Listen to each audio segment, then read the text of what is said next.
Incredible morning. Incredible morning, people. Yes, I say that as I stretch. I don't know where that stretch came from. Oh my gosh. Ooh, whoa, that felt good. That felt good. Getting in a good stretch. All right, so it's Saturday morning. You guys are always saying that I'm on when you guys are at work. I know this might still be early, but I still got work to do. So we gotta do these lives, when I have like little breaks when it's convenient for me. Now my goal is to only be on here an hour, 15 minutes at the most. I know, like I said, an hour, 15 minutes. It's probably gonna take me like a good 15 minutes to really get people like on. So yeah, I say about an hour and 15 minutes, so that we can do like a good hour of actual like Q&A and answering your questions, helping you guys out. So I know I got to give it a minute, right? I got to give it a minute. I haven't really been live, so my algorithm is like all out of whack. And it takes a while for notifications to get out. I just had to change one of my posts from only me, which I don't understand why Facebook is making my post only me, like as the audience, instead of making it public. I don't know. I have to go in there and change that. 90% of the time I have to go in there and change that setting. I guess it's just because it's outside of when I would normally go live, like when I was going live a whole lot. But anywho, we're going to I've already changed that, so it should send out notifications now. But I always go in and just hit share because, yeah, sometimes it just acts crazy. So let's see. Guess who is live on a good old incredible Saturday morning?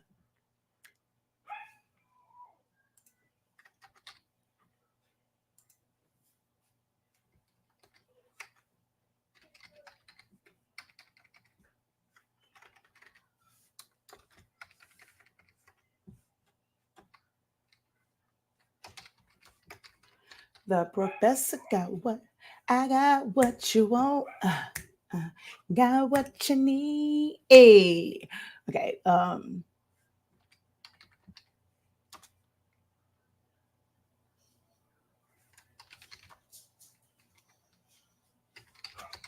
Hey, Bob, do you give me apple juice? All right, just give me 1 second.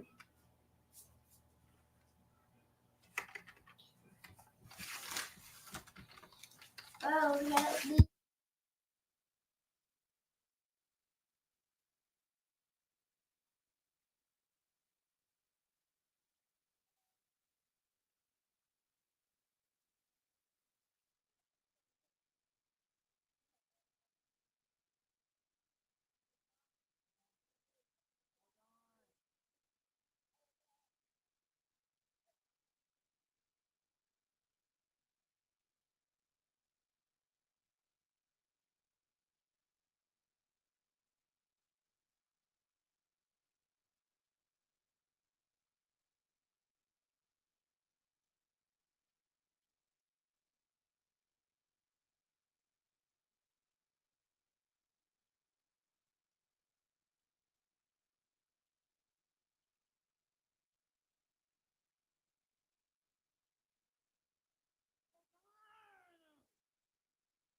The little one came in here and I had to mute up real quick, but I'm still here, guys. I just had to mute up because the little one came in here wanting apple juice, but I'm in the middle of sharing. So as soon as I share this out, I'm going to have like 30 seconds to run and get his apple juice because I'm going to put the 30-second countdown on.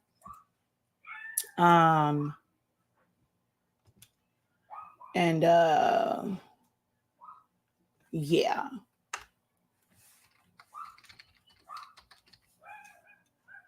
How are you guys doing? I know, Danny, a rare Saturday morning live. I know. It's just been a lot. It's been a lot. So this is a treat for me as well. And you guys just, reap the benefits of me being able to do a Saturday live, me wanting to do a Saturday live, me doing a Saturday live. You guys get to reap the benefits of that. So make it a good one, y'all.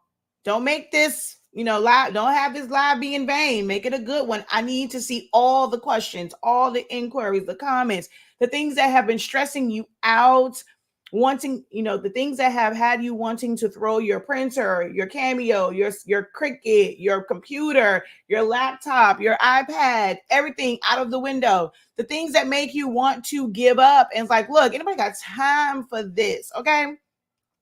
All of the things. We are here for it. We are ready to help you excel, grow, whether this is for business, if it is just, hey, I'm just in the DIY phase, I'm in the beginning phases, not quite on this, want to do all the things for business, but it would be nice to make a couple extra coins. If you're still in side hustle mode, you want to still do your side hustle to the best of your ability and make it profitable for you, where it doesn't seem like you're just spending out money on things that you wouldn't technically like get for yourself, like just as a craft or DIY. Because of course, when you're a crafter and it's a hobby, you're not getting a return on that. You know that you're going to spend that money out and there's not going to be any return, but you're going to get to a point where it's like, okay, I typically wouldn't buy this much of this, or I wouldn't buy that. I'm buying it more so for like others. It would be nice to be able to, do it and get a return on it and not spend all day on something like sitting in front of the computer, figuring out a design that really, if you knew what you were doing, only takes like a little bit.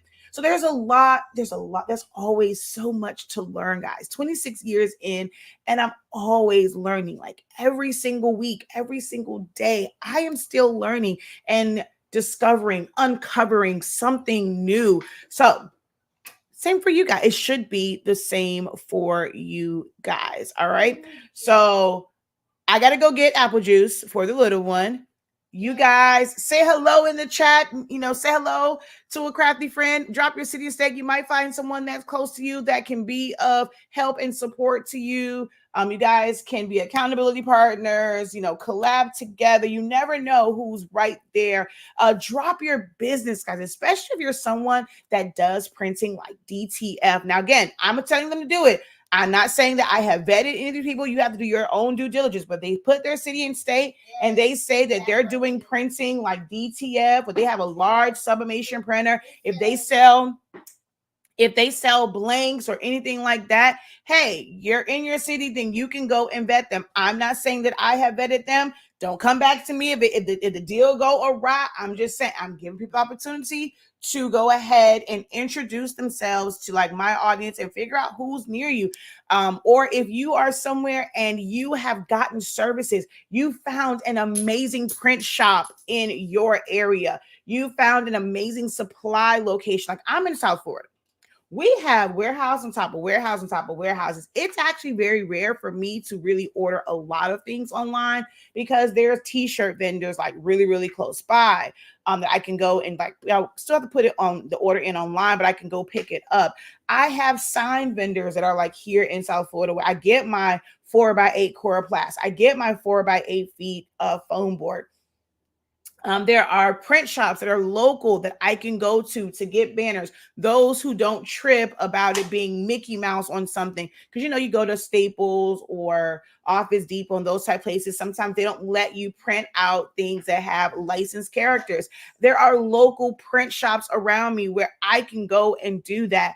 But if you don't really step out there, you're not really looking and researching and just doing a lot of, Google or internet searches, you may not know. Since you're here, you might be able to find a good resource in the chat. So if you have a really cool spot where you live at, you want to maybe support another small business, drop that in the chat. All right.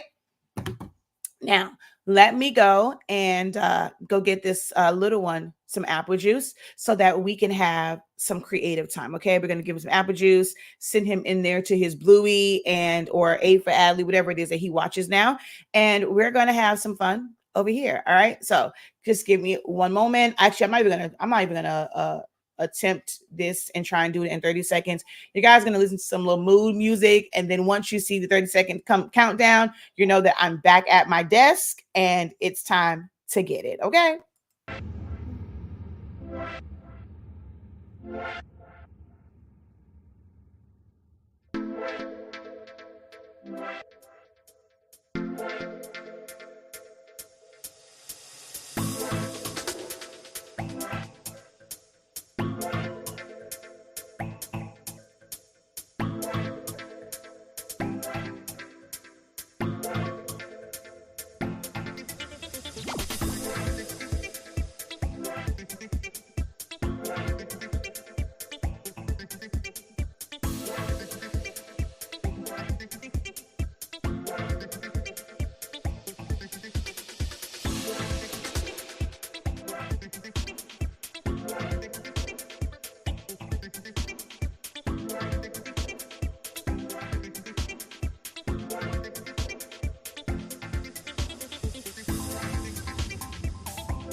All right, all right, all right. Hello, hello, hello again. Incredible greetings, incredible Saturday morning.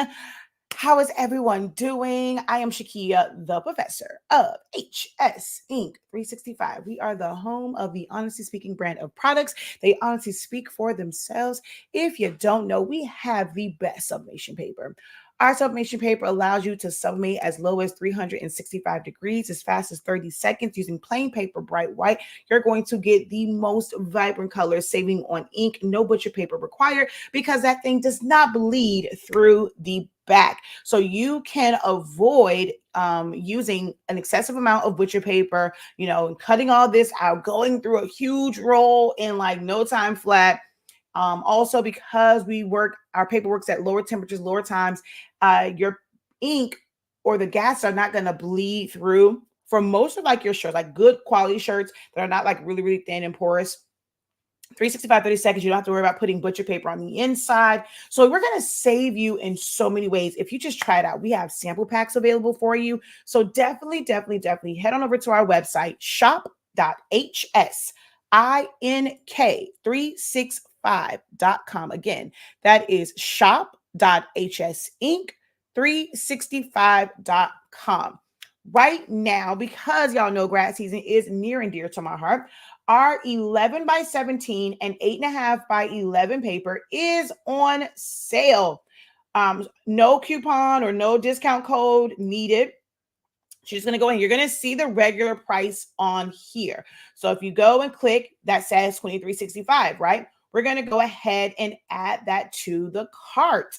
What? It is now $17.98. 17 grad season. You're going to save $5.67. If we add that 11 by 17 on there, that becomes $25.58. So you're going to save $807 with the code grad season, but you don't have to put it in. It is automatic. Just go ahead and add your legal or tabloid size paper to the cart. All right.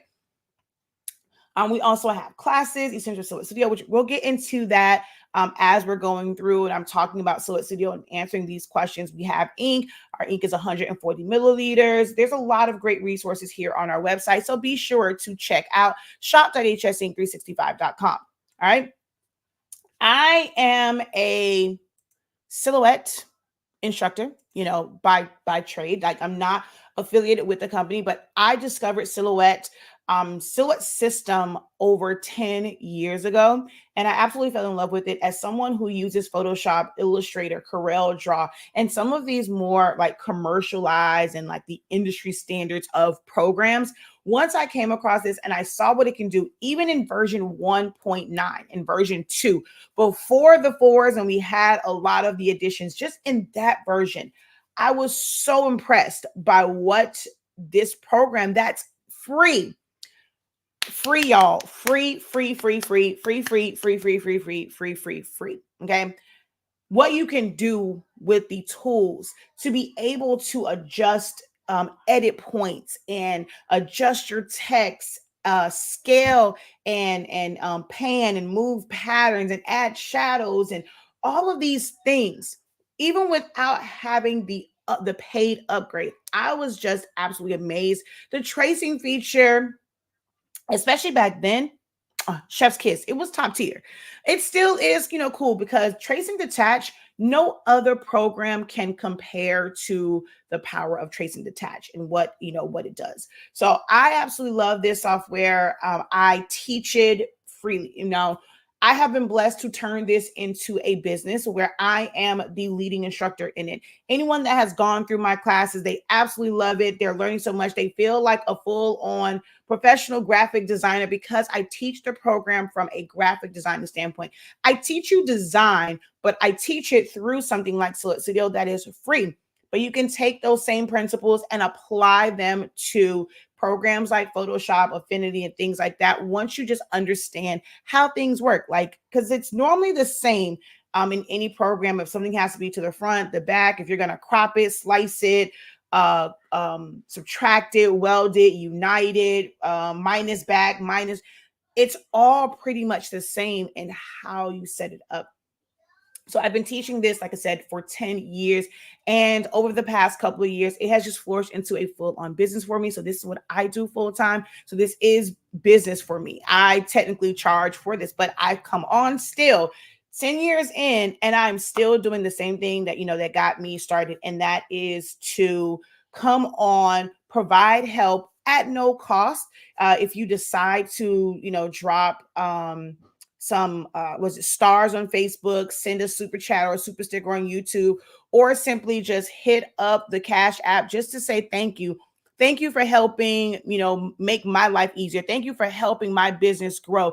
Thank you for answering my question. Thank you for just taking this time to answer it. You can always hit up the Cash App if you, choose to do so. But I do these live videos just to be able to help you guys, because this is what I love. This is like my happy place. My therapist said I need to find something else because it technically is still work. And I'm like, but this is what I love to do since I can't really coach cheer ever since the pandemic. This is what I love to do. So it's not, I don't consider it to be work to be on here. I don't feel right. You know, I'm not complete if I don't try and get a live in. And so to get a live in on a Saturday is definitely a treat. All I ask you guys is actually the digital currency. Share the video, like the video, tag a friend. What else is it? Subscribe if you're watching over on YouTube. Follow if you're watching.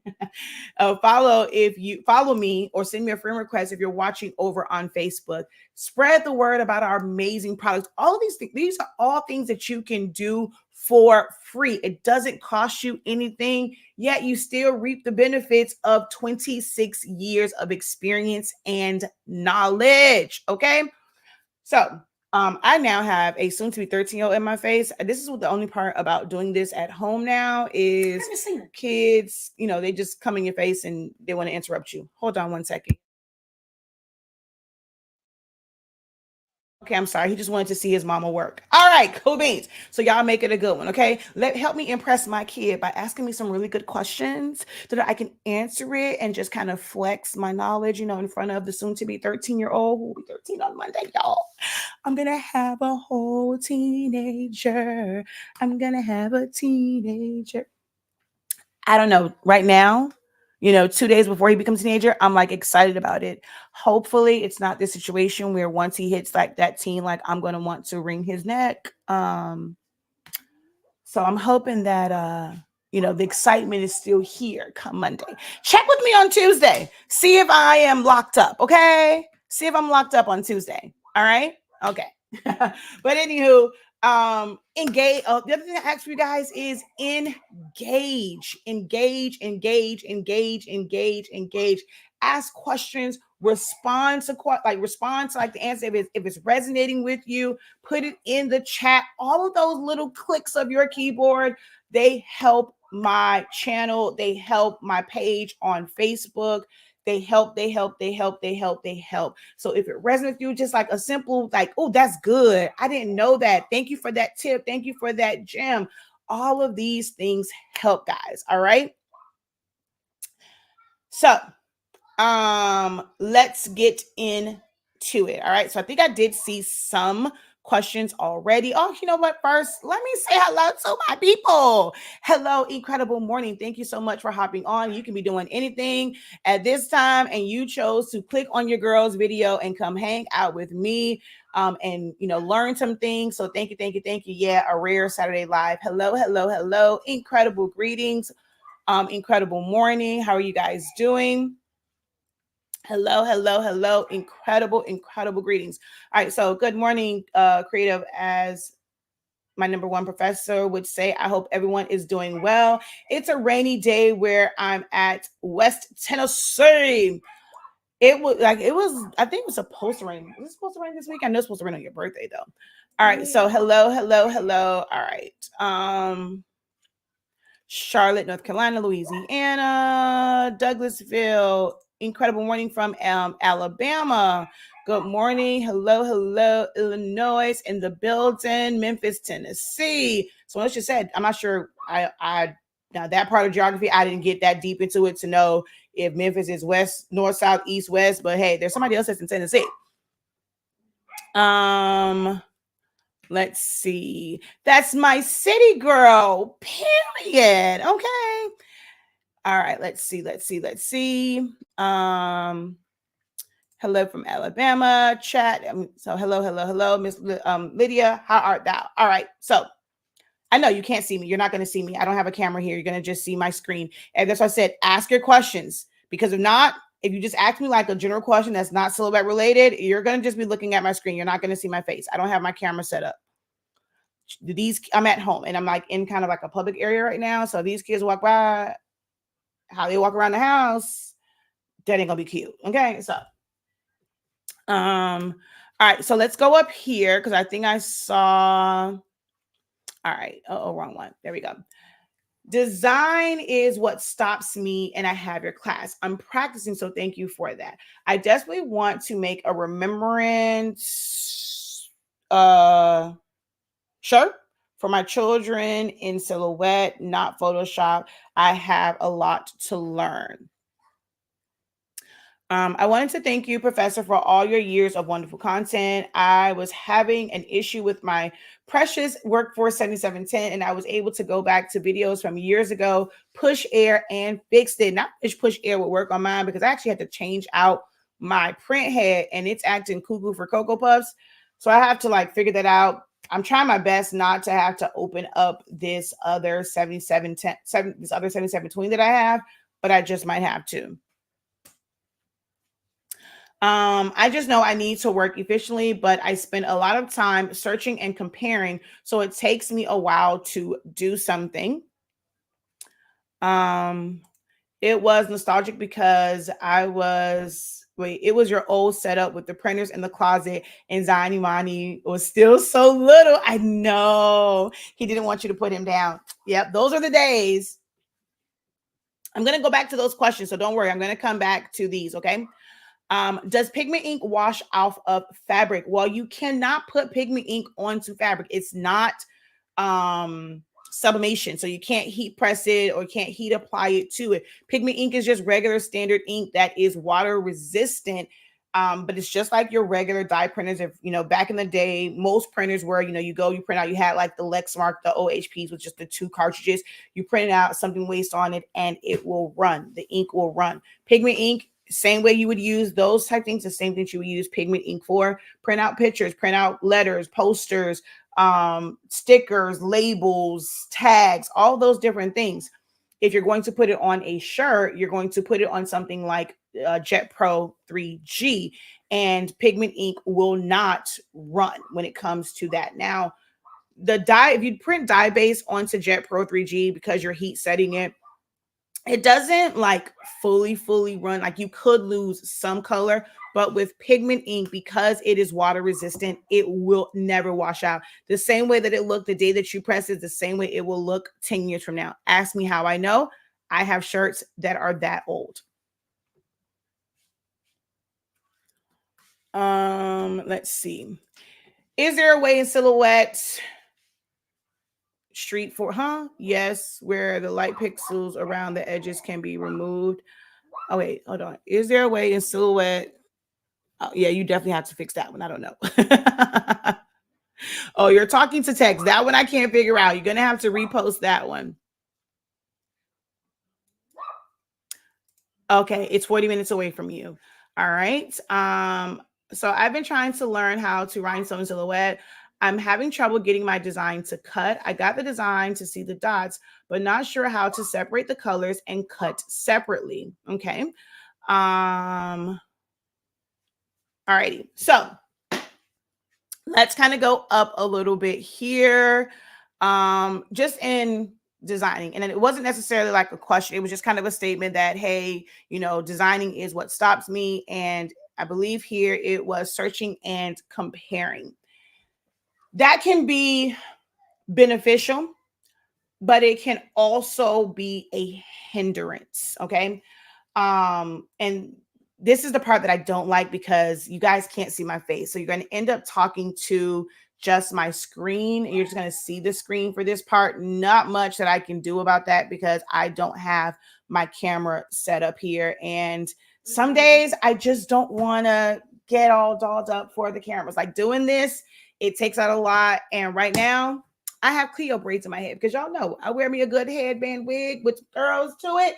And what I don't feel like doing is throwing that on right now because it also gives me migraine. So I'm able to sit here and still be on, still share, but you only get to see my screen. Okay. But anywho, so comparing can be a hindrance. Searching, not so much, right? So if we have an idea, so you kind of sort of have to like somewhat have an idea if you're going to try and immediately design, and you're more so looking for things that's going to complement the design that you kind of sort of have in your head, and you might pick out little things from this one, that one, this one, that one, this one, that one. So you are utilizing that as an inspiration and you are utilizing the elements that are there. But you're not going to compare what you are doing to what somebody else has already like created. And as far as like what the final result, especially if you are picking and pulling, because it's going to be very unique, right? No two designs are going to be alike. So I would maybe chill a little bit on the comparing part. But as far as searching, definitely search. But when you're searching, guys, the number one issue when you guys are searching is you search and you don't create a reference point to be able to go back. You're not either bookmarking it or having a notebook where you're writing things down. I don't know about y'all. I will be 43 on May 30th, right? My memory short term is not as great as it used to be. Long term, like old school stuff and like just things that happened 30,000 years ago, like I can remember it like it was yesterday. My short term memory, especially for like learning and like things like this and just picking up like, okay, dang, what website was that? Hell, half the time I can't remember where my keys are at. Okay. And I just had them. Don't know where my purse at, can't find the keys, like all of things like that. It's like, I would feel like I'm losing my mind. You have to write things down. I have a bunch of orders right now. And yes, they're in an organized manner as far as like coming through the email. Like I try and keep, that part where I can always go back to emails, but then that's a lot of emails you have to go through. You have to be able to organize and know dates and things like that. So I have to keep a calendar. My husband said that he's going to put back up my dry erase board. That way I can put the calendar and kind of have the list and check it off. I'm not great with like the digital note taking or like to-do lists because of how I utilize my phone. I don't think to go there. Like I'm the type of person, I have to physically write it. Even typing it into a to-do list is just something that my brain doesn't click with it, right? I have to physically write it out. I need to see it in my handwriting. So whether it's in a notebook, if it's in a planner, if it's on a whiteboard, that is what helps me. Even when it comes to designs, I'm still old school. I don't immediately go to the computer to start creating. Most times, by the time I get to this screen here and I'm clicking on something to add something or whatever, I've had it drawn out, sketched out, or at least wrote down ideas in a notebook. Or if you are someone that has like an iPad and you have like the pencil and you can do like the handwritten notes, but I simply have to write things down. I have to gather my thoughts before I start to design. And that might be something that you can incorporate and that will help you when it comes to the time that you spend in front of the computer. Take time, you're sitting down like, in a chair. If you're outside, you're watching a TV show, that way you're kind of like, it doesn't really feel like work. So I like kind of jotting down ideas while I'm watching TV.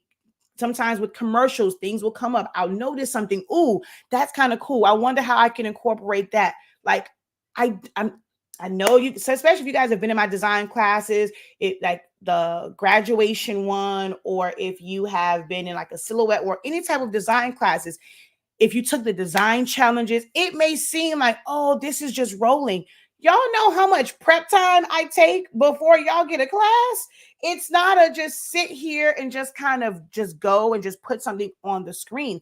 I prep before classes. Once you guys see me like do designs, I've prepped a little bit. I've written down ideas.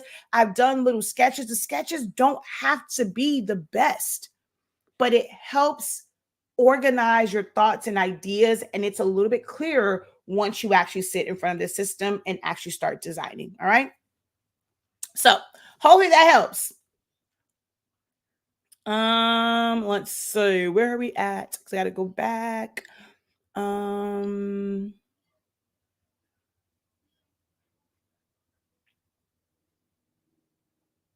Okay, so for rhinestones, is that the one? Yeah. So for rhinestones, if you're creating something that has a lot of like different colors and things like that, I guess one of the things that some people just don't understand or don't know about, especially if you haven't taken my essentials, is there is something that is called select by color. So within your rhinestone designs, if you selected those stones and you've made them a specific, like a certain color, you can go select by color. You want to, when you're on this, you want, if it's not on the media, you want to deselect only shapes on media. You want to include groups, like things that you have already maybe have grouped together. And then once it selects all of those, now, hopefully nothing else on the screen. So if you're like me and you have 30,000 variations of this design and it has those colors, or you've created like a little color palette and things like that, you're going to want to take that completed design and highlight it, copy it, put it on a new page, and then you want to do select by color and then group together all of the like colors. And then you can group them and then kind of position them closer to like the top so that you're not wasting a lot of your sticky flock. So you can do it that way. Another tool is the lasso tool if you have the designer edition or books. I'm going to go down to standard edition and you're going to see I don't have the lasso tool here. You have to have at least designer edition or above in order to get the lasso tool. So you can take that and there is settings, which we go over in essentials for tools, and you want to make it to where it's going to be enclosed in, and you can use your lasso, go around those colors. If some of them didn't quite pick up, hold down shift, click those, group them together, and then be able to separate them and cut it that way. So that's one way. The other way, I actually just did this for a megaphone that I did, not that one. It would be this one. And I'm going to put this right here. Okay. I'm going to make this white because this, that part was white. I'm going to take all of this, right, and bring it over here to my design page. So you can either, so if you see my MCHS, that's actually how it was. And it takes up the whole thing regardless, so it doesn't matter. Now, this part I did separate, so I had all the greens, but I could have left this as is. Same thing like with the name, like I could have done it that way, but my green, I did separate them. But what I did here, oh, come on, is I cut by color, right? You have line color that you can cut by fill color. So if I go to send and then I go over to fill, I can select the colors that I don't want. Now, the one thing that I do not like about 4.5, and I think it happened in 4.4 as well, there used to be a checkbox up here where you can deselect everything all at once. They took that away. I'm hoping they bring that back soon, because if you have a lot of colors, going through trying to uncheck all of them is a pain in the ass. But you can turn them off, and then you're going to click on the one that you want. It's going to cut just the green. Come back, turn that off, turn on the black. So if you leave your entire, let me see, does the library have any type of rhinestone? First, let's go here. Let's see if my library, I don't really do rhinestones. So, okay, perfect. Here is a sandal, right? So we're going to go ahead and merge this in. Oh, it doesn't have the colors to it. Dang it, dang it, dang it, dang it. All right. So this is going to be I wish it had the actual colors. There is no easy way to go in and add colors. So if you kind of created your design and you didn't add colors to it beforehand. So if I were to, let's do this and copy. All right. So I'm going to make this a color, this a color, and this a color. If I go in and I apply my stones, those colors are going to automatically be there. So if when you set up your vector file, if you had your areas filled in with color and then you apply the stones, the color will already be there. If it's something that is once you make you just create the design and everything is all one color, then you have to go in and fill it in with color. But I'm just going to do, okay, wait, you know what? Let's go like this. Let's put an S in the middle.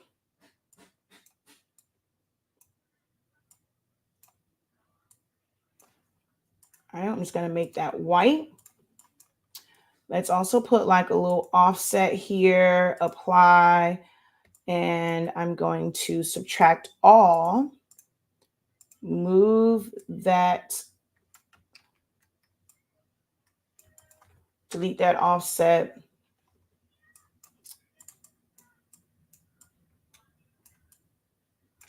And let's just, so that it's not white, let's just give this a different color. Okay, so we'll just make it purple, okay?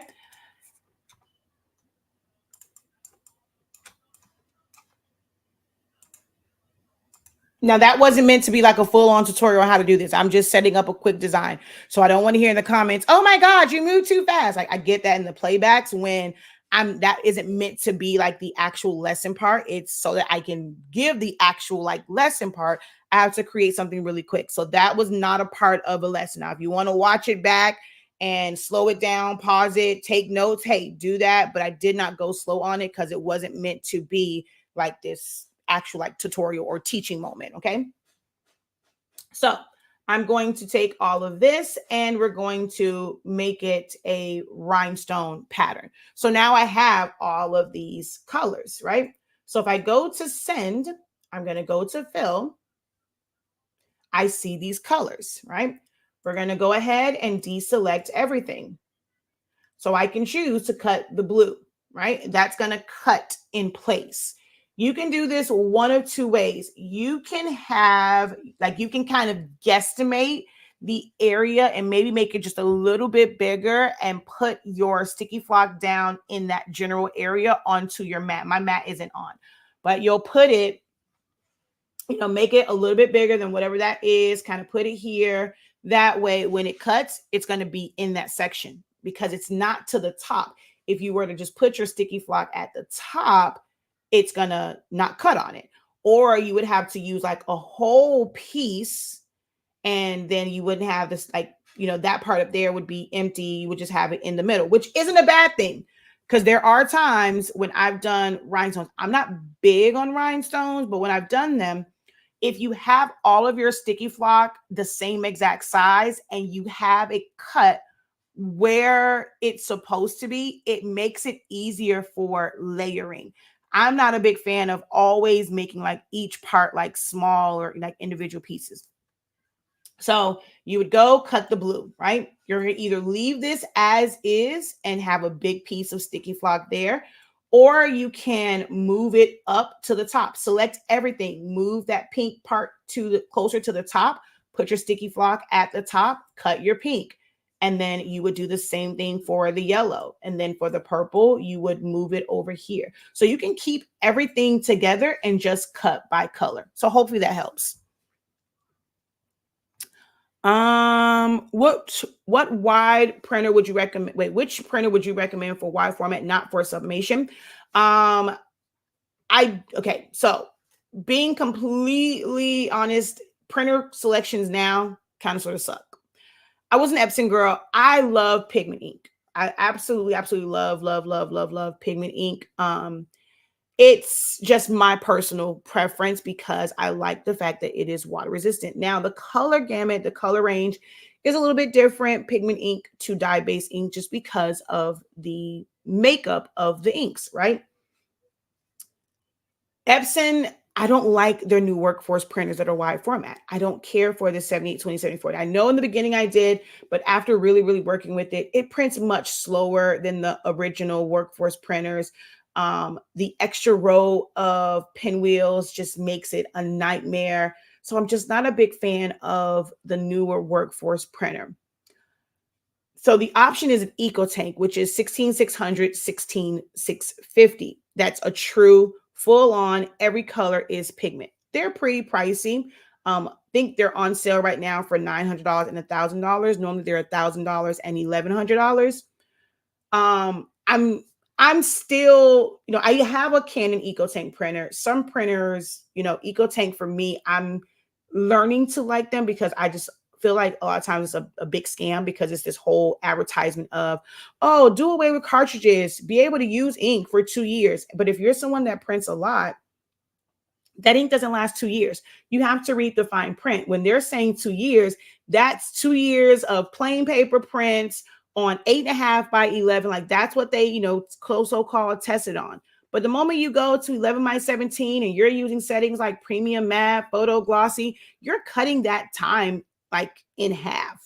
So it's not going to last you 2 years because you're using more ink, you're using larger paper. So you got to be willing to read the fine print. Like, some people would just go off of people recommendation. Oh, they said, get this. I am a fine print kind of gal. Like that's why they call me the professor. Like I can give you this information because I've read the fine print, right? So Canon is a printer where I had one back in the day. It was a wide format. It was a multi-pass printer.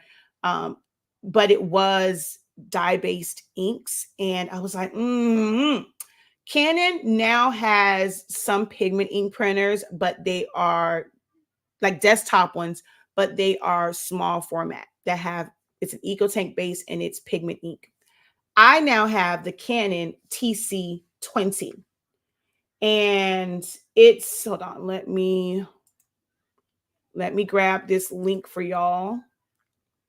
I mean, it's a pretty decent printer of affordable price. It was like $625, $695, depending on where you get it from.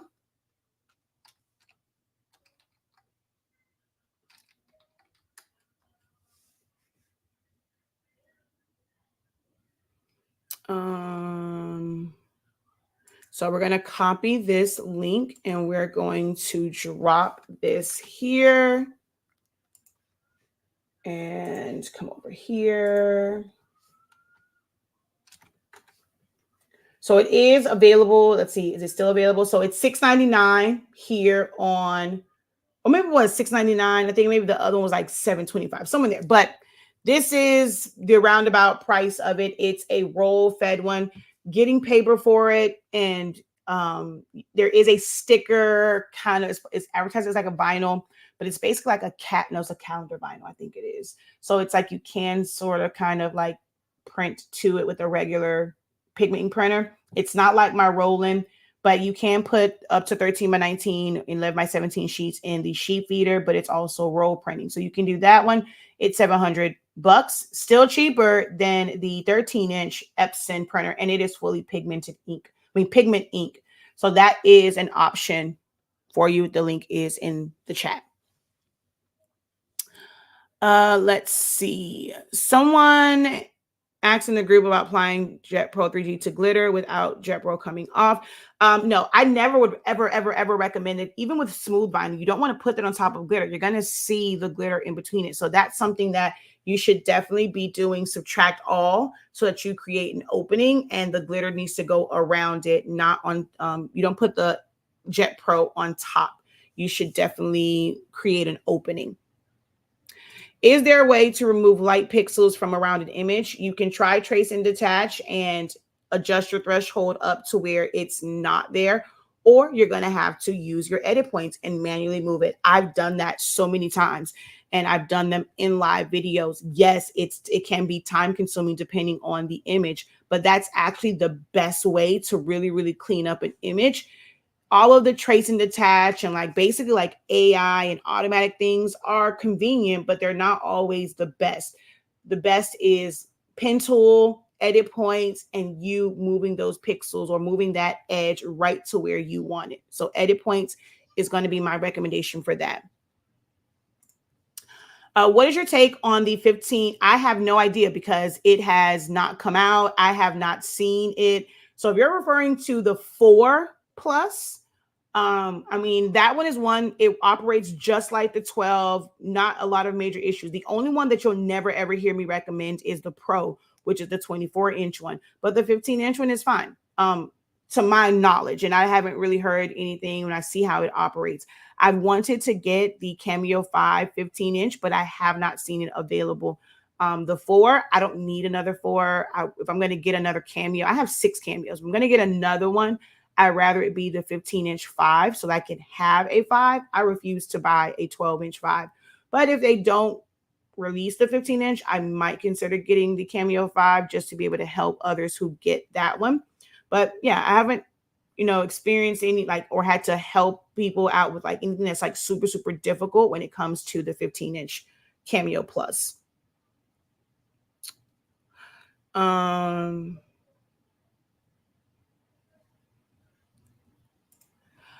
Professor. I purchased HS Ink Pigment Ink. The bottle stated to be used Epson. We don't sell an actual Canon ink. It's pigment ink. Pigment ink is pigment ink. So because it's a pigment ink printer, you can use it, which is why I stated that you have to save your Canon bottles. So ours, it's the same ink. We did not purchase new ink that's going to save for Canon printers.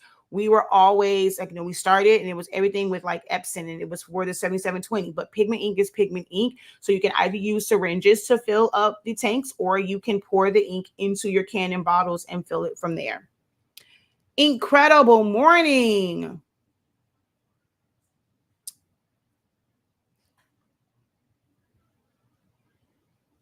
So that's actually a different question that she's asking, LaShonda. Someone wanted to use Jet Pro 3G and just your standard colored glitter HTV, and it's like as far as like they want a glitter outline around it. So that's more so with that one instead of like having something that you want to put a full color image like where everything is fully glitter. So they want just a standard print and just a glitter outline. Can you download Etsy files that are edible in Canva and just oil them up in Silhouette and use there? I don't know. So if it is a okay. So here is how most Canva files where they say it's edible in Canva. It's going to come one of two ways. Okay. It's going to, oh, you thought it was a release? Oh, no, I have this open. Let me go and see. Hold on.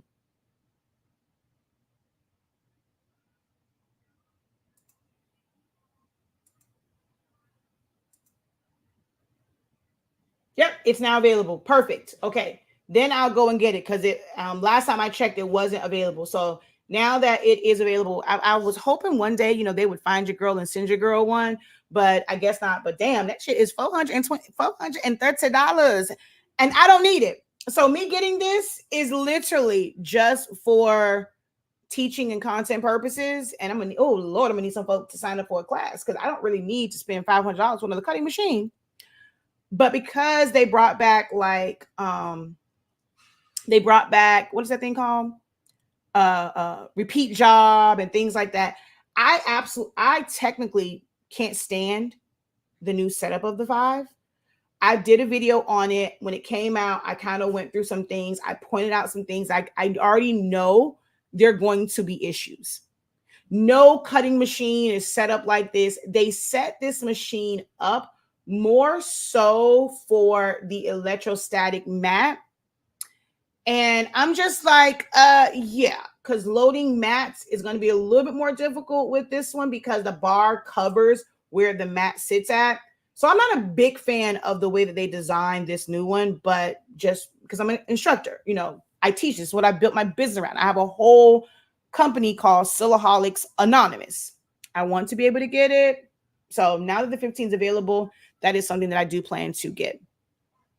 Yeah, that repeat job is one that I absolutely, I missed that one. But anywho, so the way that Canva ones are set up, it's going to be one of two things. It's going to be where someone has created a design in Canva and they have set it up or saved it to where it's like a shared link. So you go in and when you click on it, it goes straight to Canva. You're going to get a message that says this was designed by this was shared with you.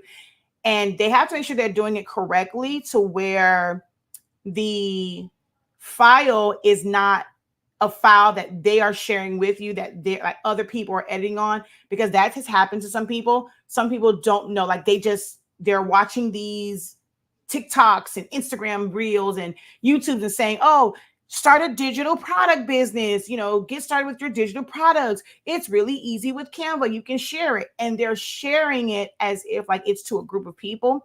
And once someone makes an edit, it was like changing people's work. There's a certain way that it has to be saved. So hopefully they saved it correctly. And they're just sharing that file with you to where when you open it, you're getting like your own version of it that's not going to be changed by anyone else. With those, no, you cannot take that into Silhouette Studio and edit it. Like you just can't. And a lot of the times it's using elements from Canva. The appeal or the allure of Canva is the fact that it comes with so many elements. If it has a crown on it, that is a pro element. You're not going to have access to those elements unless you have Canva. Well, you can design with it, but you can't like save it and do certain things with it unless you have Canva Pro. So those types of templates, no, you cannot. Now, if it was designed, like for me, we have some templates that are on our website, which we sell them in the Silhouette format anyway, but we have some that are PDF files. And with that, if you like, let's say if someone just had the PDF version, if you have Silhouette Studio Designer Edition or above, you can open up that PDF file. When you open it up, you're going to say that you want the vector version and you will be able to edit it. But that's the only way, is if the file that you got is a PDF and you have Designer Edition or above, then you're going to be able to open that file in Silhouette Studio and be able to edit and do all of those things. But if it's a file that goes straight to Canva, no, you cannot. You're just going to have to learn how to navigate Canva. And if they're giving you a template already, you're just adding an image to it, maybe just changing out a name, changing some colors. And those are things that are really, really, really easy to learn.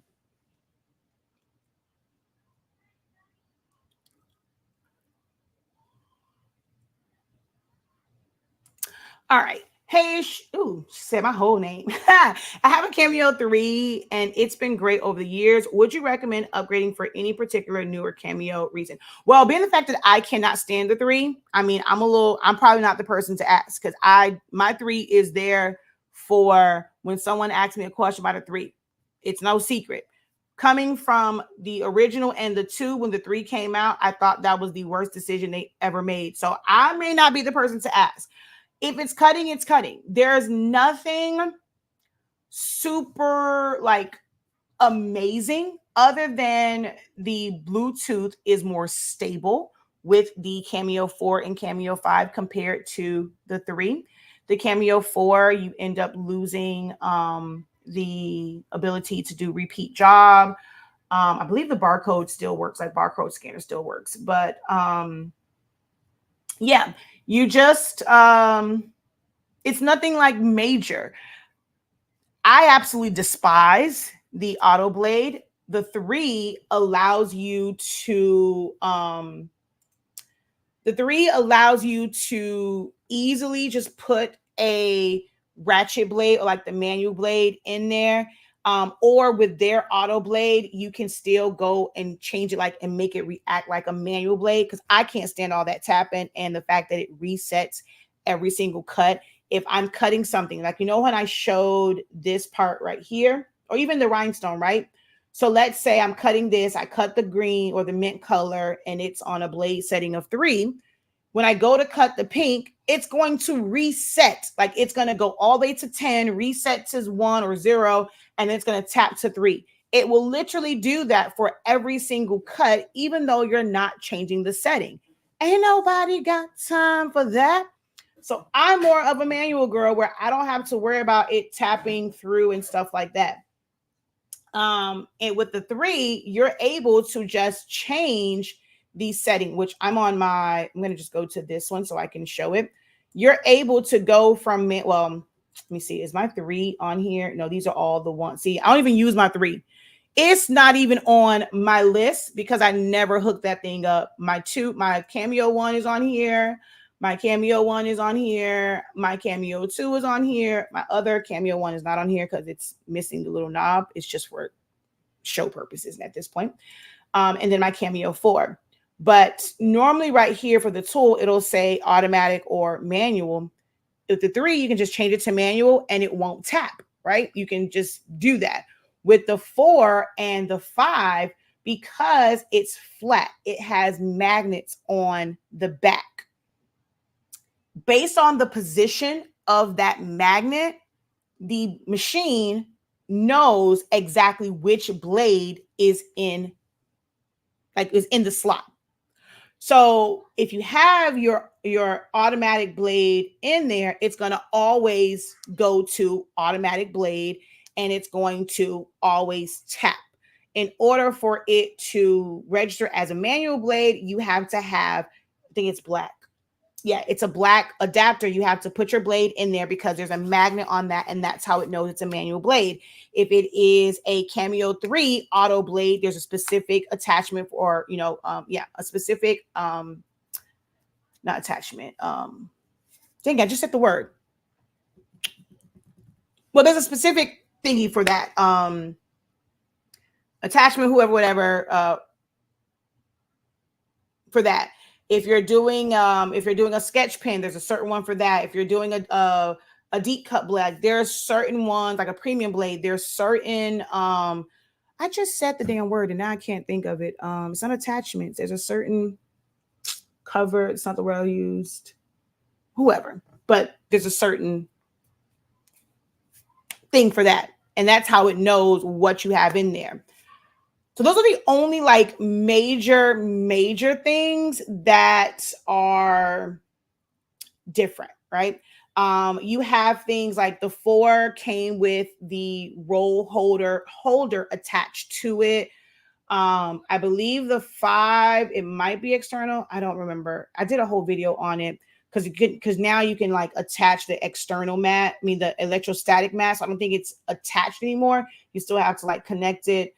But other than that, like there's nothing major. If your 3 is working, it's working unless you really, really want Bluetooth. I will say for me, my 4 has been a saving grace with where my desk is now and where my machines are. Having the 4 and being able to just send it via Bluetooth has been a saving grace for me. So that's another reason why I kind of want the 5 to have another one that's Bluetooth and doesn't have to be connected directly, because whenever I connect directly, my machine is on the floor. Like I have to put it on the floor next to my computer. It can't stay on the shelf. So that would be the only major difference between the 3 and getting a 4 or a 5. 4s are still available. There's a Cameo 4. I know. Congratulations. We're not talking about that kind of 4 though. MJ is saying he got a 4. He got a 4 and was 4 points away from a 5, which is the max on his test that he took for civics. And what was I saying? He came in here and messed up my whole train of thought. Walmart still has some of the 4s because I saw one. They had like 3 of them. I thought about getting one. I'm like, do I really want this? I'm really trying to hold out for the Cameo 515. So I didn't get it, but I'm like, I don't know. I might go back and get another adapter. Thank you, Danny. Because I'm like, I just said this word. Adapter. There we go. Let's see. If someone is looking for a cutting machine that cuts larger, what do you recommend? I'm not quite a professional, but I'm trying to be forward thinking about future business. I've seen the Caesar Romeo and the Silhouette Studio. It's not Silhouette Studio, so it's going to be just Silhouette Cameo 4 Pro. I never, ever, ever recommend the Pro. You'll never hear me recommend the Pro. Never, ever, ever. I've had tons of videos. I don't want to look. I'm gonna keep that negative energy away from me. I'm not gonna talk about it, but just know that for me, others will say they love it. But if you're asking me, I have my reasons. I've done plenty of videos on why I don't recommend the Pro. I do have a Caesar Romeo, pretty decent machine. I don't use their design program. I design in Silhouette Studio. I save it as an SVG. I open it up in Leonardo, and then I cut from there. So yes, the Caesar Romeo. Highly, highly, highly recommend a Caesar Romeo if you're looking for a 24-inch cutter. I have the 4 for years, but cannot get the Bluetooth formatted. Is there a video? I I've never had to do anything other than turn Bluetooth on. So I personally don't have a video for it because I've never had to do anything other than turn Bluetooth on. That was it. Have you tested it on multiple like computers or systems, or do you have just the one? Because it may be something with the Bluetooth within your actual system. That happened to me with like one of my tablets, and like the Bluetooth antenna just did not work. So if you have more than one computer in your home or like from a tablet, whatever, see if it will connect, because there is an app where you can have your designs loaded on there, and you can, so it's Silhouette Go, and you can send your designs to your machine from the app. You can't design in it, but you can send your designs to the machine because there is no USB port, which is how, we would do it before. When you don't want to have it connected to a computer, you would put it on a USB drive, put it in the 4 or the 2 or the 3, the 4. No, I'm sorry.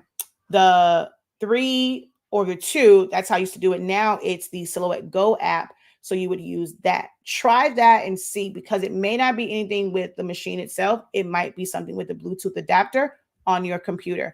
If you have done it on multiple devices and it's just not working, then it might be a malfunction in the machine itself.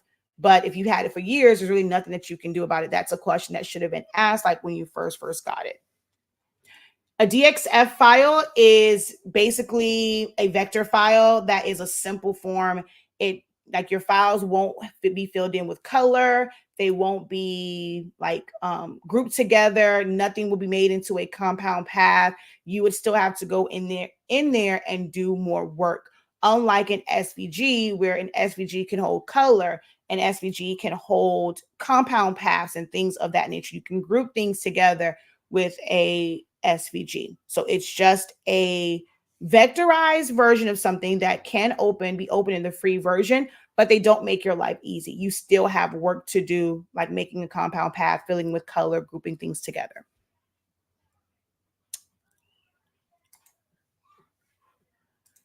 Do all PDF files give you the option to open? No, because if it was flattened, it's not going to. Only PDF files that were designed and saved and maintained their vector formatting, or like layered formatting, are the ones that will open, and you can open as a vector format. But if it's flattened already, no, it will not. Even if you choose vector, it's still going to be flattened. It's going to just be all one. Professor, I have never been able to connect my 4 via Bluetooth. Even the new 4 doesn't allow it to connect. So if that's the case, check your computer. It's probably, if you got a new one and it still doesn't, it's not the machine. It's going to be the system, the Bluetooth on your device, like your system. So if it's just the one, then that's probably your computer and how it communicates with it, and not the machine itself. And same thing with you. You only tried one laptop. Try a different one. Try a phone. Try a tablet. Because, yeah. No, the 2 does not have Bluetooth. Dang it, I learned something new again. Silhouette Go. I thought I was doing something wrong. Yeah, so Silhouette Go allows you to only send. It's not a design platform. I think it may have like some simple things, but like it's not a full-on like Silhouette Studio type setup.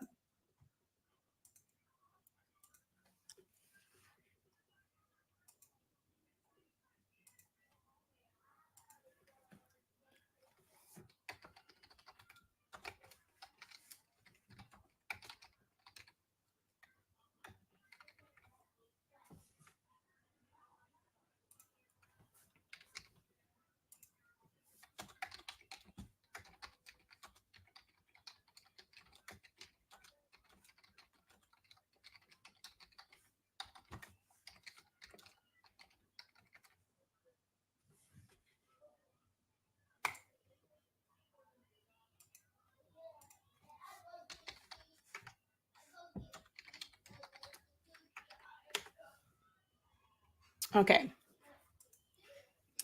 Let's see.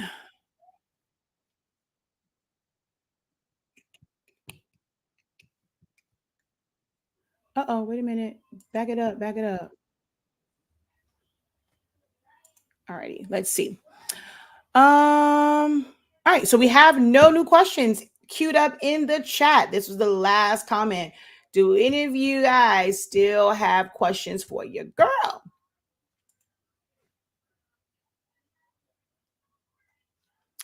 I'm not one that does a lot of embroidery. So as far as Silhouette Studio goes, the files that you can open up that are embroidery files are, oh, I'm in the wrong one. Cancel. I got to switch back to Business or Designer Edition Plus. So you can open up DST, EXP, PES, and I'm guessing the JE because all they're normally kind of grouped together. So anything from here are files that you can open up that are embroidery type files in Silhouette Studio. But I don't have an embroidery machine, so I can't say what's going to be the best file for embroidery because I don't do embroidery. Let's see. I meant the new for Bluetooth doesn't allow it to connect. Same Cameo 4. I have my computer guy. Wait, the new for Bluetooth doesn't.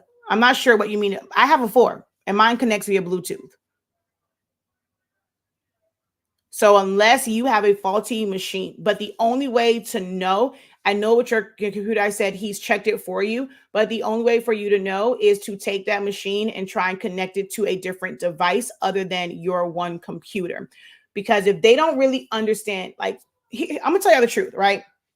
It's a lot of people who call themselves experts, but they're only like single subject matter experts. They've never had a cutting machine. They don't know how it works because they know computers. If something does not work, they're going to instantly blame it on the thing that they do not know and do not understand. The thing that they are ignorant on, they're going to instantly blame it on that. And they're not going to say, because they're like, oh, well, this is a computer. I worked on computers all my life. I've never seen a computer do this. Oh, it's working on this. It's working on that. It's going to be this whole like back and forth type deal. And they're going to instantly blame it, but the function works. The only way to ensure that it is something malfunctioning in the thing, whatever it is, whether it's a Cameo, a phone, a printer, or whatever, is to set it up to something else. That is troubleshooting 101. If you continue to try to fix something and troubleshoot it on the same device, you're going to keep getting the same results because nothing has changed. None of the variables have changed. So troubleshooting 101, first thing is like, there's like certain, well, MJ, it was so funny the other day because something happened. Hey, MJ, hold on, watch this. MJ, Jeremiah, he's so deaf. Anywho, we were doing some. He was trying to fix something, and the fix was literally, oh, it's his phone. It was stuck in SOS mode, and so his dad took it, and I guess even went and turned it off. So he was like, oh, okay, it's fixed, it's working. And he's like, what'd you do? He's like, I turned it off and turned it back on. And I looked at MJ and I was like, dude, you never turned it off and turned it back on? He was like, no. Dude, for something that has power, that's always the number one thing. Like if you call tech support, the first thing they're going to tell you to do is turn it off, unplug it, turn it back on. Like, come on, dude. So after you go and you do that, certain things for like printers or certain like troubleshooting things or whatever, but stuff like that, if something is not connecting, turn off, turn it back on. If that doesn't work, you have to try it on a different device. You cannot keep trying it over and over and over again on the same device.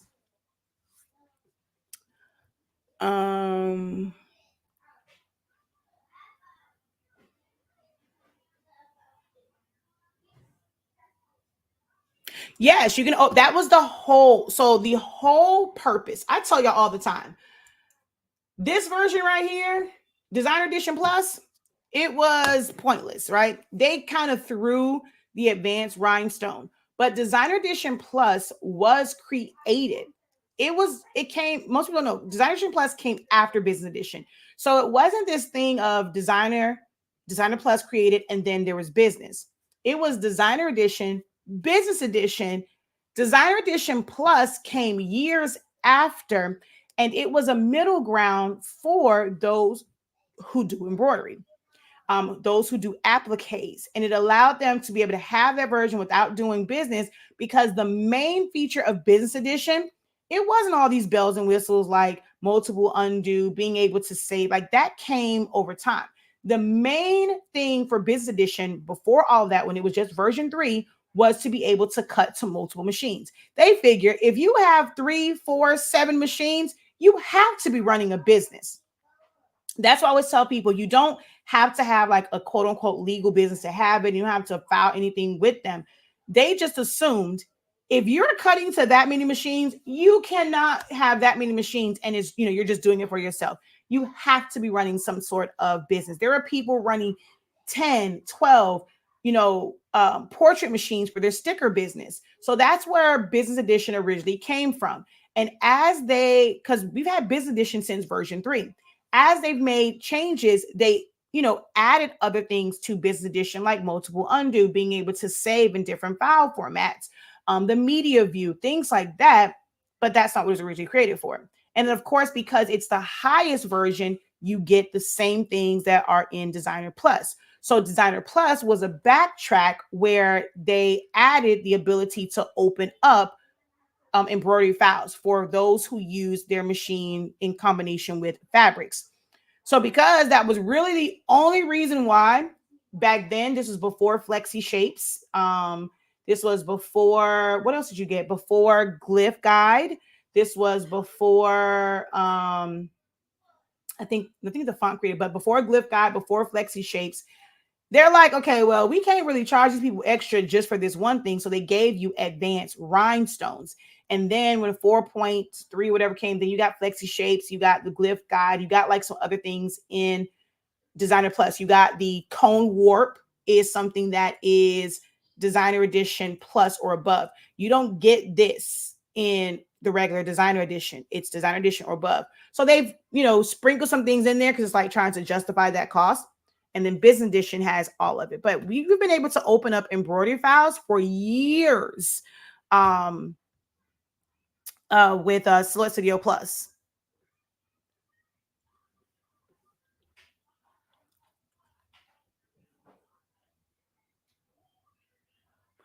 Okay, wait. 4.0? Wait, are you saying, I'm confused.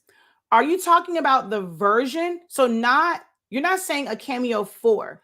Are you saying that the version of Silhouette Studio, meaning Silhouette Studio 4.0, blah, blah, blah, blah, blah, blah, blah, it's not connecting via Bluetooth? So are you talking, because now I'm confused, because you put that again saying 4.0.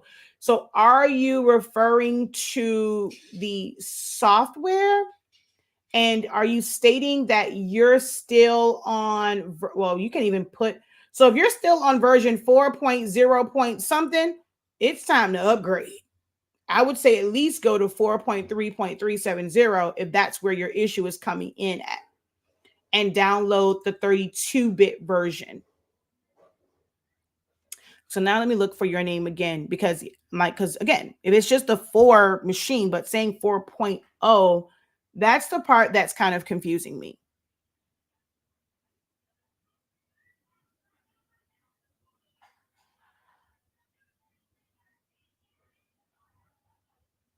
Oh, so you're saying a long cable. If your PC and you're like, there is a range. So it can't be like way in another room and your computer is located somewhere else. The range is not going to pick up.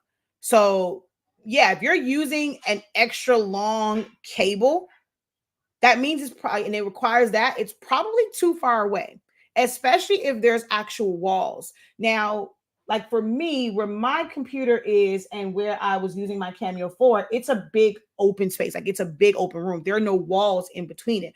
But if you're talking about going through like, well, there's a range. So that may not work.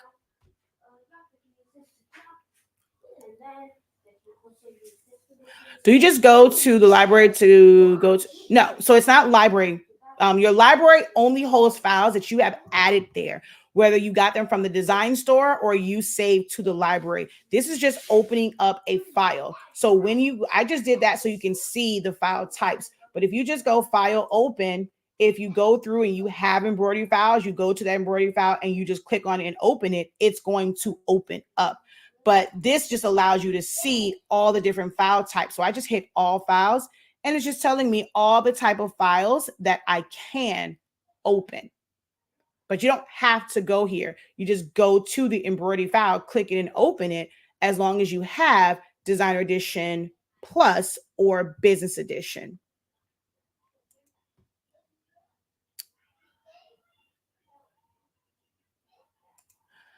You mentioned glossy paper and smearing on one of your lives. I missed it. Did you say it was probably? No, I didn't say probably. Oh, I said it was the paper. In that particular situation, it was the paper. Koala has changed their photo glossy paper over the years. So not probably. That video was telling you it's the paper and not your printer, because I printed on 2 different printers and still had the same issue. Okay, I saw that one. Thank you so much for this super sticker.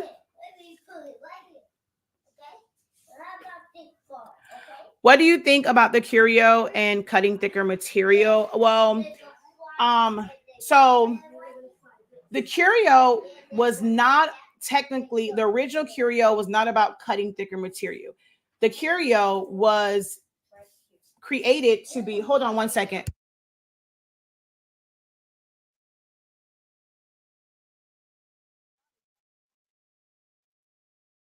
Okay, so the Curio originally was not for like cutting thicker material. You can cut, it doesn't allow you to cut really, I don't think anything thicker than what the cameos that have the raised surface, allow you to cut.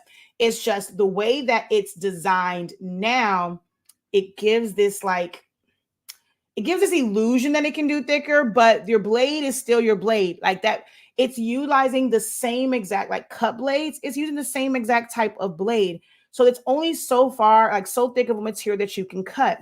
The downward pressure, the force is about the same. So it's not going to change much when it comes to that.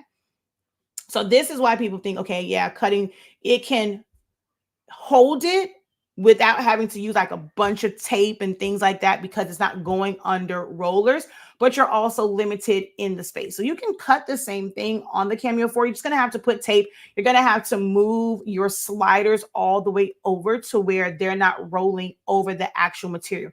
I've cut magnet sheets. I've cut thick foam. I've cut these things with a regular Cameo 3 and the 4. Actually, I've done it with the 2 as well.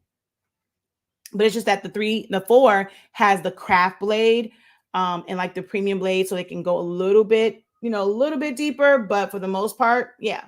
So the shape of this, and it looks more like a flatbed cutter, is what was different. Let me try and find the original Silhouette Curio. So the original Curio was more so for embossing, debossing, stippling. So this is 2018. And so see how the original Curio was? Actually, this is the original. Yeah. And then now it's a flatbed. So max cutting thickness is, what was this? 2 millimeter. Maximum downward force is 210. So if we go to the new one, let's see, do they have their specs listed on here the same way they did that one?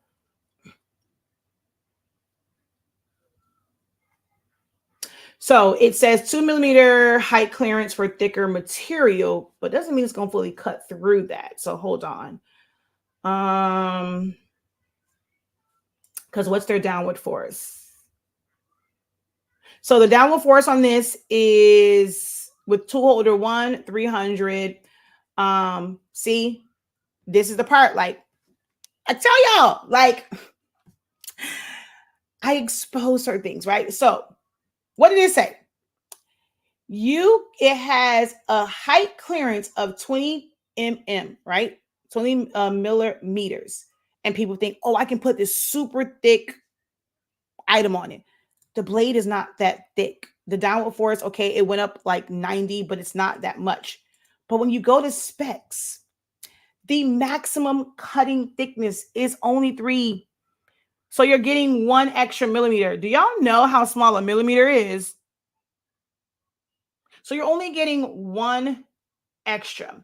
So having a maximum thickness of 20 when you can only cut 3 is absolutely insane. That's ridiculous because you can only cut 3 millimeters. That's it. So yeah, it wasn't a wow for me. Other than like, it's like flatbed, but I don't really do embossing and debossing, so I didn't really care.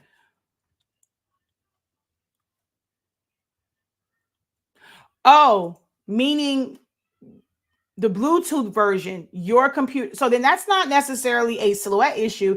Your computer is too old to handle the newer version of Bluetooth. Okay. What version do I recommend as far as the system? If you do not have a Cameo Pro or a Cameo 5, the most stable version is 4.3.370. A lot of the newer 4.5 versions are not compatible with Macs, and they had to roll back when it came to the newer versions of it.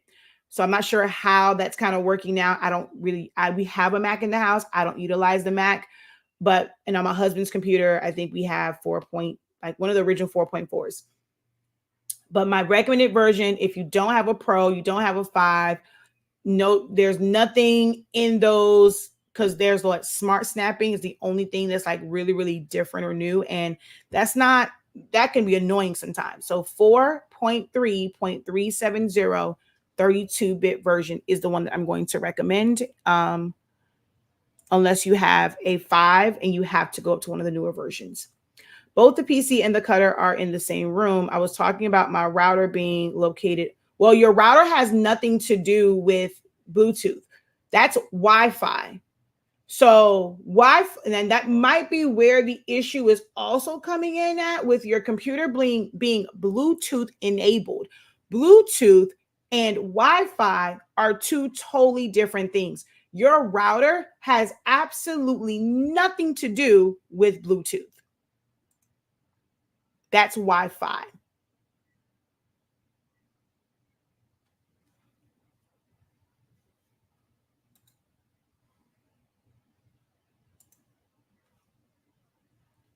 So you're looking to be able to have this, as far as like what Bluetooth devices do you have and being able to connect via Bluetooth.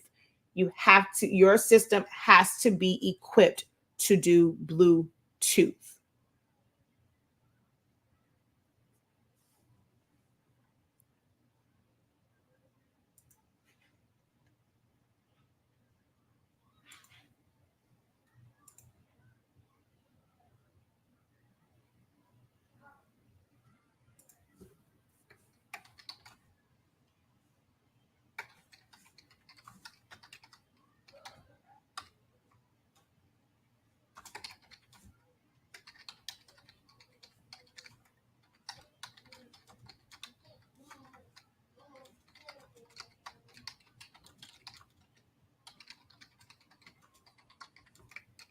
Anyone have any design questions?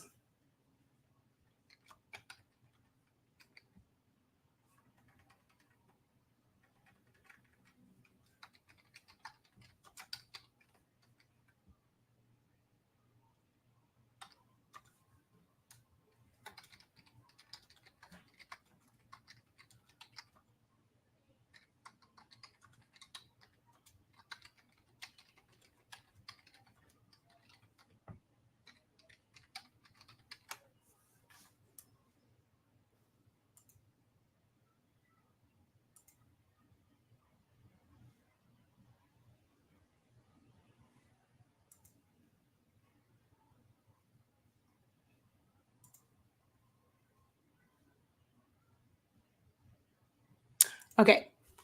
When you upgrade to Business Edition, does Silhouette automatically update, or do you have to close it out and go back? It automatically updates to Business Edition.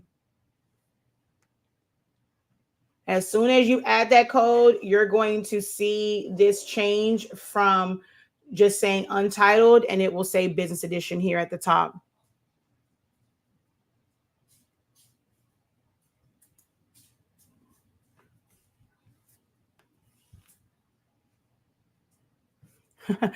Talk about multitasking. Because technically you're cutting grass, listening, and you're commenting. So talk about multitasking.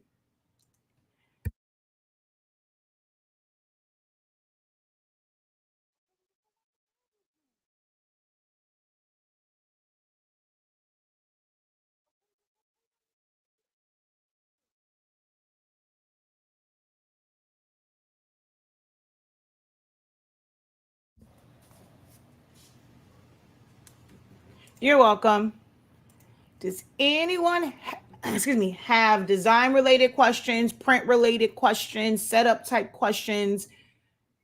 The floor is yours. We've been on for, I know I said an hour and 15 minutes. I know. We're an hour and 30 minutes in, but it actually just got shared into one of the groups I was in, because I had asked permission, but I didn't go back and look. So I want to give them an opportunity, like if they find the video, to be able to ask their questions also. So if you have a question, put it in the chat. Put it in the chat. Put it in the chat. Put it in the chat. Okay? Put it in the chat if you have a question.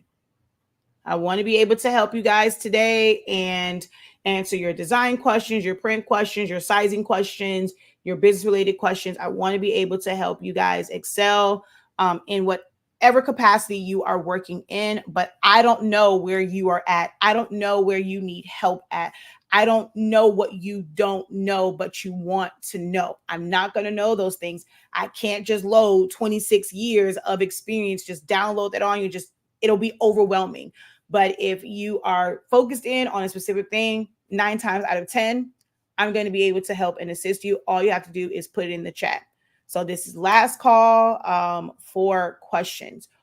It's quite a few of you guys between the 4 platforms that I am on. I'm seeing the same names pop up. Not sure if you guys are new to me. Maybe you're not used to someone being so forthcoming. And as you guys like to say, not gatekeeping, but I'm here to help. No question's a dumb question. This is a safe space. I don't allow that. If someone wants to comment something crazy, me or my mods are going to go ahead and delete that. We don't play those games around here.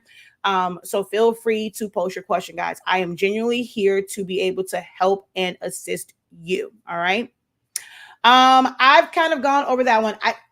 Gaming computers. All I can say is gaming computers, gaming computers, gaming computers. You want to have a decent graphics card. You want to have decent memory. You want to have a decent hard drive. You have to remember that your programs, your applications, they take up space on your hard drive. So if you have Photoshop, that's going to take up a lot of space. And then you have Silhouette and you have all these different things. So if you have something that's like not quite a terabyte, not even a terabyte, you're still in the gigs, it's probably not enough storage for everything.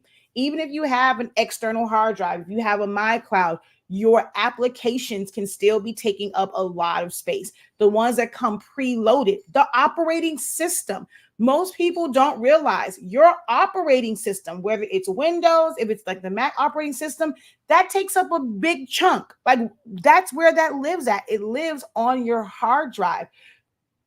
So just to have the system and have it turn on, you're eating up a lot of your hard drive space. It's not like it's in a separate part of your computer. So you want to have something, if you plan to have all of these different applications, Word, Excel, like the whole Windows suite, you want Photoshop, you want Illustrator, you want Muse, you want Canva, you want Cricut Design Space, you want Affinity, not the designs, the applications themselves, in order for them to be able to open up, take some space on your hard drive. It takes up space on your, within your memory. So it has to be. If you are looking for a system at Walmart, Target, straight off the shelf, or straight off the shelves at Best Buy or whatever, it's not going to cut it.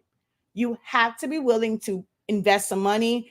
All-in-ones are okay, but depending on like how much you're going to like do, it needs to be like a supercomputer. Like if you're going to get like the Surface Pro, it needs to be that bad boy that's like, who baby? It costs money. It's expensive, but you're gonna have to, if you want to run all these things like Silhouette, Photoshop, all that, you have to have a good one. A gaming system without any games on it. All the games that come on it, if you're not a gamer, you know how we used to play. What's the one I used to play? Not Minecraft. What's the game? Mine somebody. But like all of those, like all the preloaded games, delete them. You want to clear up space. The things that you are not using, remove them from your system. All those preloaded games, preloaded applications that just comes naturally with it. Get rid of them, get rid of them, get rid of them, and they will clear up some space if you're having some issues with like operating your programs and it's shutting down. But gaming system, when you're going into these stores or you're going to have one built, my system was built. You're going to have it built. You want to put, or you have the option to at least customize it. The best graphics card, the highest memory it can take, get at least a 2 terabyte hard drive. Things like that is what you're going to need to be able to operate at a higher level. Today I will be making some graph fans. Is the back side of the fan mirror. I don't do prints on the back side because you mirror it, you're not going to be able to read it. So unless it's like inside of a circle, I don't do double-sided. Mine, if you still watch any of my videos, mine is always just a white piece of cardstock or colored cardstock on the back. If I have a new computer, do you have any recommendations on how to transfer all of my SVG downloads, my SVG download files to the new computer? There is no easy way. You're just going to go copy and paste. So you can copy it onto a hard drive. You can put it on, like now would be a great time to maybe incorporate cloud drives. That way from any system, you are able to access it. It is something you have to pay for. You can either pay for like Google Drive and utilize that and pay for that annually or monthly. You can purchase your own cloud-based drive and everything is put on there and you can access it from any phone, any computer that's on your network. So this might be the time to do that, where you're going to go and instead of just putting it on an external hard drive or a jump drive or things like that, or connect, like there is a way, like kind of like you do your phone, so you can connect it and you're basically saying going from one drive to the next because you're going to connect it. Outside of doing that, which if you're not familiar with it, you want to pay a computer expert, take it to someone and they can do the file transfer for you. Or like I said, get a cloud drive, and on the old system, you're just going to copy. Do not cut, do not like move, copy and paste it. Once you know and you verify that everything is on that new drive, then you can delete or whatever you want, like, or just kind of just have it there. But you want to copy and paste it. Once you copy and paste into that cloud drive, you're going to be able to access that from the new computer and you won't take up any hard drive space on your new system.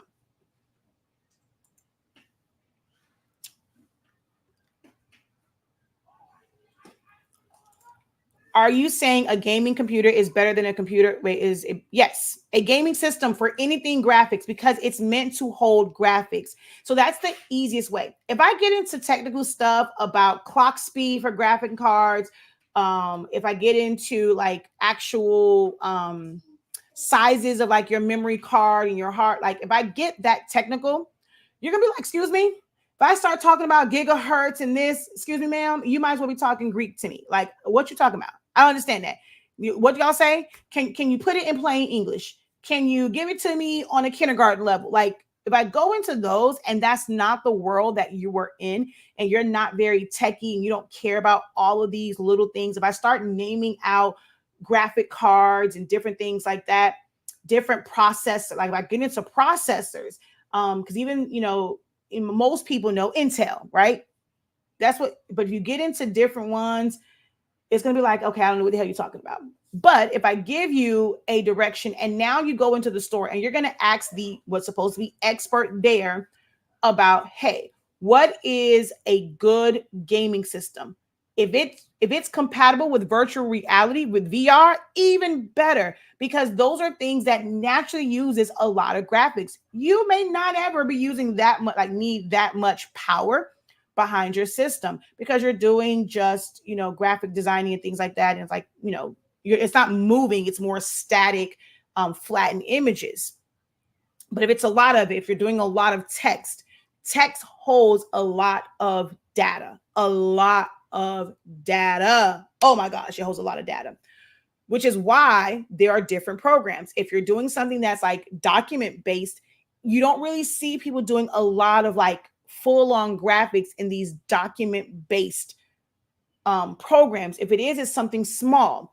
It's not full pages and putting backgrounds and splashes and light flares and all, like, you're not putting all these graphics in a program that's meant for documents, because text in itself holds a lot of data, especially if it's a lot of text, a lot of data. So when I just say gaming system, you can now go in there and have them recommend and give them what your price point is, what your budget. If your budget if the math is not math on your budget, I can't help you. A lot of crafters look for things that are, what's the most affordable? If this is what you're trying to do, it's going to cost you some money. The computer that I have, it cost me a pretty penny. This is not something that you can be skimpy on. You can't go and say, I want this for business, and then you're going to be cheap with it. Oh, I just kind of want something to start with. Well, if you're starting with that, don't expect to also be doing everything that you see in these craft groups for your business, because your system is not going to be able to support it. You have to know that as well. When you see somebody doing something and, oh my God, it looks amazing, it's incredible, y'all not the same. You're not the same. I'm telling you, you're not the same. They have the resource, they have the system that can handle that and can handle all that graphics. You're going to ask for that template. You're going to open it up and it's going to crash every single time, because your system is not created for that. You don't have enough power in your system. You don't have enough resources in your system to support that. It's not their file. It's your system and the budget that you allocated for that system. Just because it's new, that's another thing. Oh, but it's a new computer, it's a new laptop. It can be new and still be trash for what it is that you're trying to do. You have to save up, do the research. Now, in your saving up phase, some of these computers may have phased out, but at least you will kind of have it. You'll know what you're looking for. You got to kind of put a little bit, now rush to kind of put a little bit extra with it, but at least you know what to expect. But it's not going to be $200. It's not going to be $300. We're talking, okay-ish, at least, plan for at least 700. Okay. You want the real deal Holyfield, then you're going to have to go higher, especially like if it's your main one, right? Now, I have a laptop. We actually have several of them. So if you've never seen a full on, like, you know what? Hold on. Let me see. Where can I go at? Let me try and find, hold on.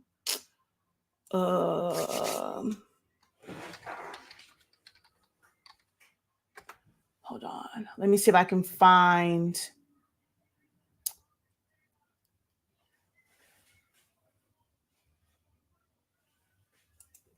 If you watch videos on like big productions and like commercial print shops, a lot of the times you're going to see small computers or monitors. If you look at go into, what is it called, Staples or Office Depot and stuff like that, they a lot of the times have computers, like it's like a whole touch screen that's storing information. So the design part is done somewhere else, and that system is just to be able to send the design to the printer. So I have my laptop at the Roland. I have, like, we get another the other system that we want, it's going to have its own dedicated one. It doesn't have to have a lot of resources, because I won't be using that to design and do all the things. It just needs to hold the file to send to that particular printer. So for things like that, you can have a little, you know, a little $200, $300 printer because it doesn't need to really hold a lot of data. But for actually designing, running your business, having your invoicing, doing this, doing that, you're going to want a system that has some power behind it. So see, I can guarantee you the printer, that the computer that's attached to this is not what they're designing on. It's not what they're doing their invoicing on. It is a computer that is dedicated for that particular system. And then you have certain, like, then they'll have servers and you'll have lines and stuff like that that will allow you to kind of send stuff to certain things. But it's normally from a system that's just for print jobs. It's not going to be for designing. You'll have some places and they'll tell you they will have 3, 4 different computers, and each computer runs something different. When you get into the real nitty gritty of business and running a full on print shop and doing all these things, you're going to find that one computer is not going to suffice. You are going to need several. This one is not really the one that I wanted because they have a lot more like machinery for like finishing and not a lot of printers. Let me see. Yeah, they don't have a lot of like printers in theirs, but let me see. Which one can I go to? Okay, here, let me see. Is this the one?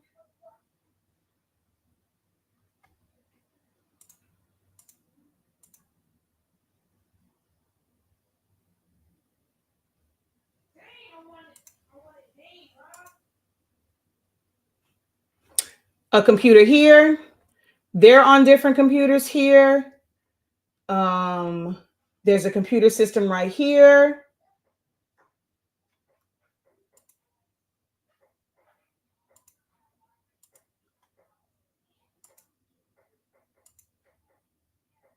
So see, one there, one there. There was one with that. They're on a different system. You will have different, and it's like, yeah, it's connected with it, but it has to have its own system. Even if it wasn't one that was connected with it, you'll see some shops and they're on like little carts and it will move, or it might be one or two devices connected to that, like hardwired into that particular computer system. One computer may not meet all your needs. We have 4 different computers. 2 desktop ones because I have my Dell desktop. My husband has his Mac desktop. And then we have, I'm sorry, we have 5. And then we have 3 different laptops.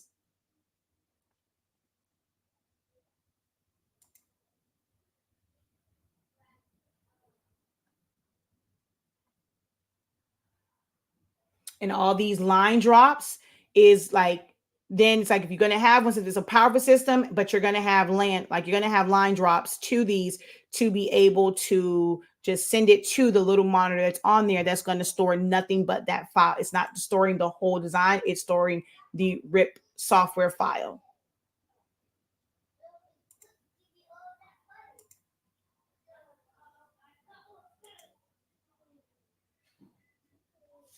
See, look, there's a computer system for this.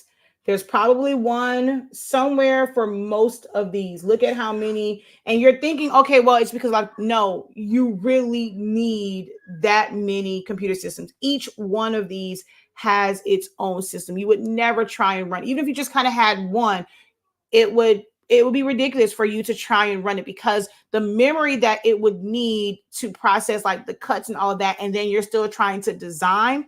You don't want to mix those. You don't want to mix those. Do I teach any classes on white toner printers? I do not, because I mean, the printer itself is a printer itself, right? I teach designing. I teach the part that's the most important. I don't care which printer you use. The part that you have to learn to do is to design, modify, or edit, right? So once you do that, that design can be printed to a die-based printer, a pigment ink printer, a white toner printer, a sublimation printer, a DTF printer, a DTG printer, and a UV printer, a thermal printer, a CNC router. It can literally go to anything, but you have to be willing to learn the design. When it comes to a white toner, the only thing is going to be, depending on if you have a true black where it has a separate black ink and it still has its white ink, or if you have a system that has a white ink and the black is a composite of cyan, magenta, yellow, that would be the only thing. But then that comes to like, that is based off of the RIP software that particular system use. Most toner printers, you're not just sending it as a regular print like you would a regular Epson, Canon, HP. They normally have some sort of RIP software so that it knows where to put that white down. Like it has to have the data on where to put that white down. Once you print it out, it's about mirroring it. And that's something that you can take a class, but you can watch 1,000,001 videos and you'll get tips and things here and there, but you have to practice it. Your first couple of ones are going to be effed up. I'm telling you now, mirroring white toner prints, if you're doing it for shirts, it can be one of the most difficult things. It's very time consuming. People want white toner until they get it. They're not really watching full videos. They're watching these little quick 15-second to reels and shorts and TikToks where it's like, okay, I'm going to go do this. They show, oh, it prints out so fast. You're going to go and you're going to marry it. They put it on there. They marry it. They move it off. They're showing them immediately peeling off the backing. Oh, baby, you got to let that completely cool. So don't let the little videos fool you and thinking that, okay, you're going to press it and immediately pull it. Oh, no, ma'am. You have to let that thing cool down. And then you have to peel it. And then when you go and you press it, you got to let that cool before you take the top one off. It is a whole process. But unless you're watching the longer extended videos that's showing you step by step, that one shirt can take you 5-10 minutes damn near to do it from start to finish, from print to let me show it. You're 10 minutes in. If you're not willing to watch those longer videos, then you're never going to know that. But I don't have a white toner. And when I do get my white toner, I don't plan to use it for things like shirts. I want to be able to use it as a regular printer, but to be able to print onto hard surfaces, to be able to print directly to like colored cardstock and things of that nature. So depending on what it is that you're considering a white toner printer for, I may not be the best instructor for you because I do not like when I get that one and I'm doing content on it. Don't ask me about doing no shirt with it. I refuse. I will not be doing any shirts with my white toner printer. Not going to happen. Or if I do it, y'all won't see it because I don't want those questions. I don't want to have to teach that. That'll be something where, hey, I need it as a last minute type thing. I might do it, but you won't see me do any content making shirts with a white toner printer. I got a Lenovo Region gaming laptop 1.5 years ago, and I feel like I'm already outgrowing it. Depending on what those specs were, you can outgrow. Like as your business grows, you can outgrow it. I outgrew before I didn't have one, and I got the 1 terabyte, which I should have gotten 2, but I had the MyCloud, and I've outgrown that. So as your business grows, you can easily outgrow a system in no time flat. If you have a Mac, then MacBook Pro,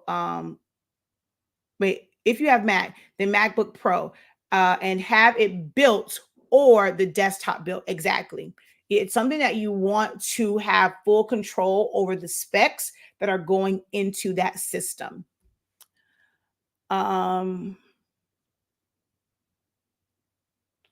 I'm still on the fence about it, but I do.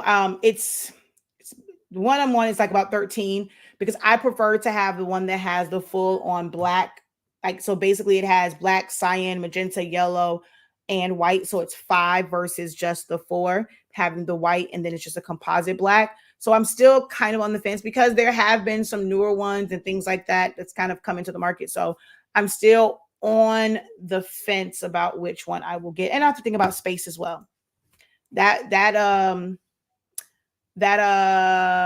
one that my cousin also has, I think is huge. So I'm still, I haven't pulled the trigger because it's about space.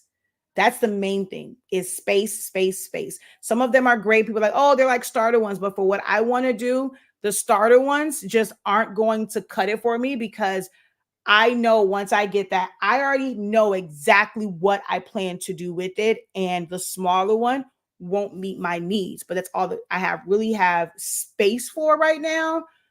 So that'll be a waste of money for me. I'm going to be pissed off as soon as I buy it and I can't do like what I have in my mind about what I want to do with white toner. We have to also remember, I'm not new to the game. Now, somebody that's new and white toners is like the first thing that they are getting into, or maybe like the second printer they're getting, they're not thinking about like all of the possibilities. They haven't explored all of these things.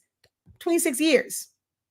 So I already know, like, every printer, every decision that I make, I'm making that decision. I'm selecting that printer based off of how I want to grow.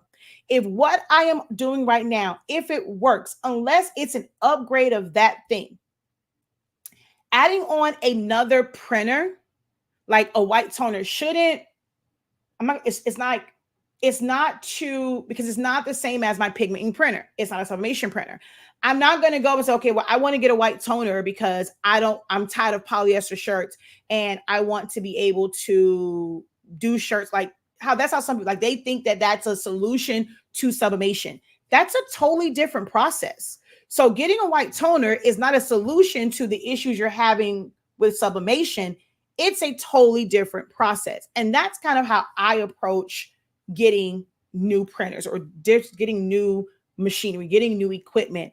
What am I adding on?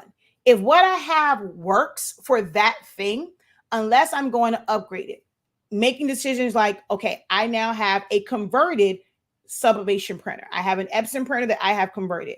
I now am looking to get a true sublimation type printer. I'm not a big fan of eco tanks. So the F570 is not my like first thing, which is why I've had the opportunity to get one. Even it said multiple times, just get it, just get it. 24 inches is a waste for me, because there's nothing like that I'm doing that's like falls within like that 24-inch range. I'm working smaller than that. So the rest of that is kind of pointless. If I want to do bigger items, I need a bigger printer. 24-inch, I'm still going to have to piece-ish together. So why am I going to waste my time for what I want to do and that I mainly do, getting a 24-inch? Some people say, oh, to print gang sheets. Look here. I'm going to tell you right now. I will forever, hear me and hear me clearly, I will forever print tumbler wraps on sheets. I would never, ever, ever, ever, ever print tumbler wraps on a gang sheet. For like, this is just me personally, because who got time to cut that down? Now, I love the blank spot. They cut them down for you. But if I just had my printer, I don't see how Eric do it. If I had a printer and me printing gang sheets, no ma'am, no ma'am, no ham. I will forever print. And I don't like printing them on 11 by 17 or 13 by 19. 8.5 by 11, 8.5 by 14, all day, every day. I'm going to print tumbler wraps. Ain't nobody got time for all that extra cutting. So for me, the 24-inch just never made sense. If I'm going to upgrade, I want a 36 or higher, because I can do bigger items. It'll make doing my blankets a lot easier. If I still got to piece together, that doesn't help me. I'm just piecing together bigger sheets, but it did not help why I needed the bigger printer. So for me, it's when I have the space for a 36-inch printer or bigger, like actually it'll probably be the 44-inch, I will then get that. But for now, I don't have the time. I don't have the space for it. So I just outsource those prints. My white toner is so that I can print onto colored cardstock. I can do wedding stationery. I can do other types of stationery. So that's what I would get one for. But the one that I want for the size prints that I want to be able to do, I don't know where that sucker gonna go.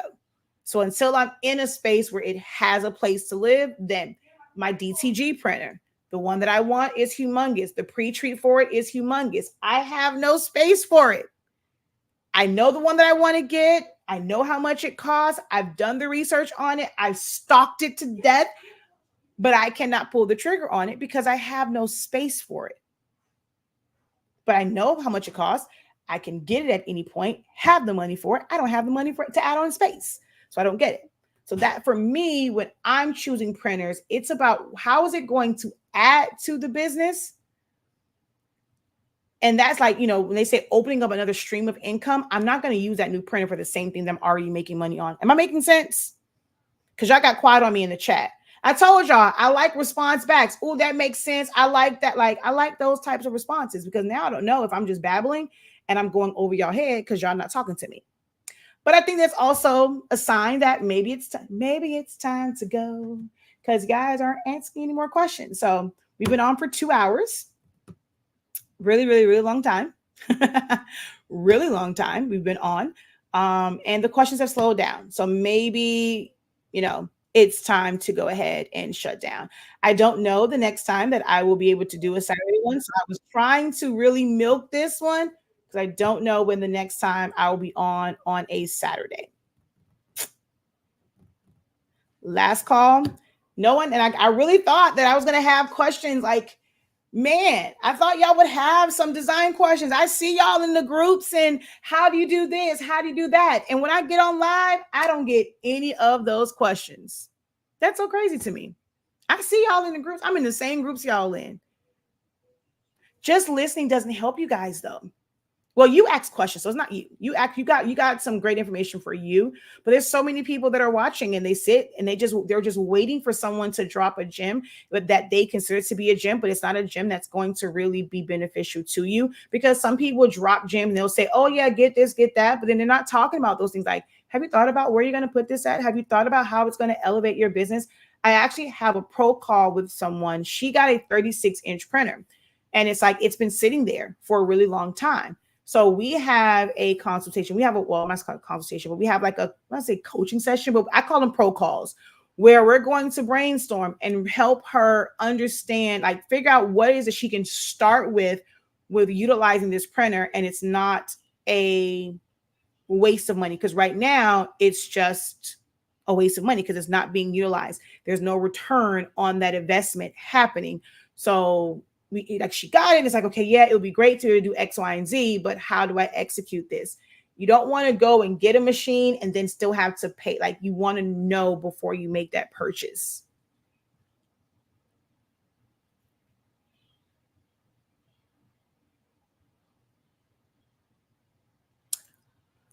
I haven't got a question. I mean, an answer to the question about Photoshop printing my transparencies. I did answer that. I actually answered that I could have sworn I answered that one either in the class or one of those. I asked a question about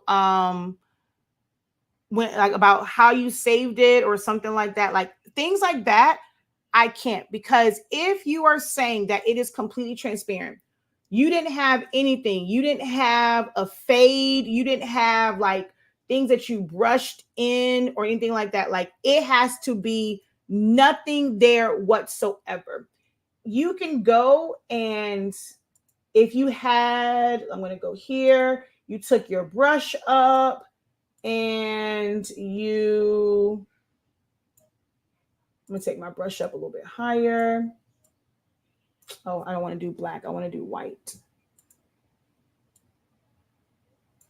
All right, I'm going to send that behind this. Oh, wait, I'm on the same layer. Let's add a layer. I'm going to put it behind it. I'm going to brush like this, right?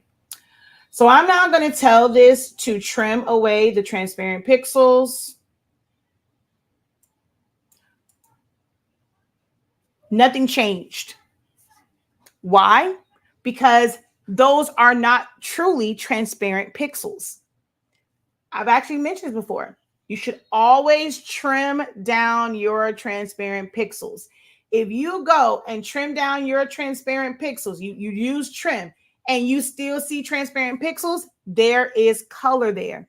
So now when you go to print, sublimation picks up on everything, especially if you are using an eco tank printer. Areas that might be kind of white, they have a little bit of a tint to a little bit of color. Eco tank printers, because of the fact that they are dye-based ink, they enhance those colors. They add a little bit more magenta. Magenta is very, very aggressive. So even if there's a smidge, a tint of color, it's going to add that magenta and it's going to give you this color. So you want to remove those transparent pixels. You want to do things like add a background behind it, add a solid color.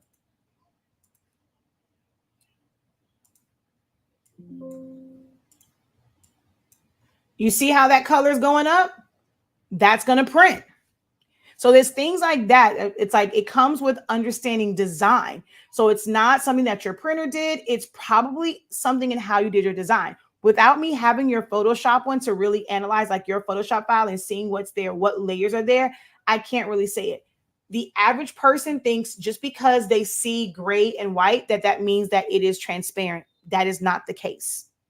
So without knowing exactly what you did with your file, I really can't give you a full-on answer, because if absolutely nothing is there, nothing should print. But if there is a feather of color, it's going to pick up. And with sublimation, because it gases off, it is going to expose all of that.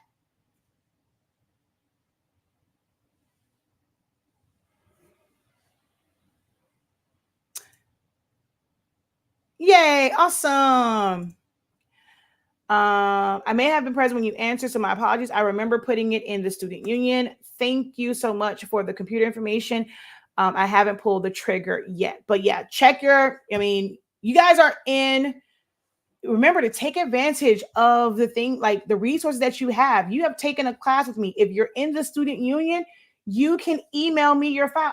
I don't want your files. Y'all ain't gonna worry about me stealing your files and selling your files and doing PLR with your files. I don't need your files, but y'all have access to that as a member of the student union, as someone that has taken a class with me. Send me your file. I say it all the time. Send me your file. Let me see how it's set up, because I can, just from you posting a picture, I cannot troubleshoot it. I cannot say what is here and what's not. Send it to me. I can take a look at it, and then I can give you accurate feedback on how it's set up. The other thing is, this is why I say get with a crafty friend. Y'all should have somebody that you can communicate with who's also doing this, whether they're in your city or not. Hey, I'm having trouble with this file. You don't know if it's the file, if it's your computer that you're printing from, if it's, the printer that you're printing from, if it was something on the paper that you are using. You have to change a variable. So maybe it was something on the paper. So try printing. You don't want to waste your sublimation paper? Print it on a regular sheet of paper. Press that, make it smaller. Put it on a regular sheet of paper. Press that to a scrap piece of fabric.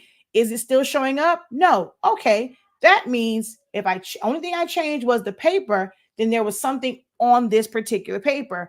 All right, let me try another sheet. Let me pull one from the middle. Maybe something got on it. Maybe I didn't realize I put this in there. Color got on it somehow or whatever. Let me try a different sheet. Still printing it small. Going to do a test print. Okay, this was happening. Maybe it was this batch of paper. Now, if it's been a while, I'm not replacing no paper, but it's like, okay, hey, I just ordered this paper. Something funky is going on with it. I'm going to go and check your listing if it came from us. I'm going to check and see when you purchased it. Okay, you just got this. Like, okay, all right, we'll go ahead and we'll switch it out for you. But if it's something where, hey, I've had this for a while, I can't help you. You're going to just have to order a new set, order a sample pack, see if the same thing happens with the sample pack, but you have to change a variable. It's not wasting. And if you're viewing testing as wasting material, wasting supplies, you're not going to get very far, because this is something that I do all the time. I literally have, like, we are moving back. My mom, some of you guys who are in, what was that? Did I reveal that in the graduation when y'all know what happened to the porch, the fire and all that stuff? So my mom ended up having to go back because of like the fire or whatever. So now I have like all this stuff here from doing so many tests and like video. I have all these tumblers. They got to go somewhere. So I'm going to sell off a lot of them. Some of them I am going to keep, but I have a lot of tumblers. I have a lot of ones like just from testing out different things. I'm going through bins and bins of, I was like, damn, I did this many tests. I did this many videos. I test everything. When it comes to orders for clients, I don't press it to a shirt. I don't press it to a stole. I don't press it to a cap topper. I don't press it to anything if I have not done a test print. Every single thing that I do, if it's something that I have not done before, colors I have not worked with, I do a test print. I just make it small. I shrink it down to size, print it off in a little corner, press it to an old shirt that was messed up, some fabric, felt, or something. I always verify my colors. I verify my print settings. I do this for everything. It's not a waste for me.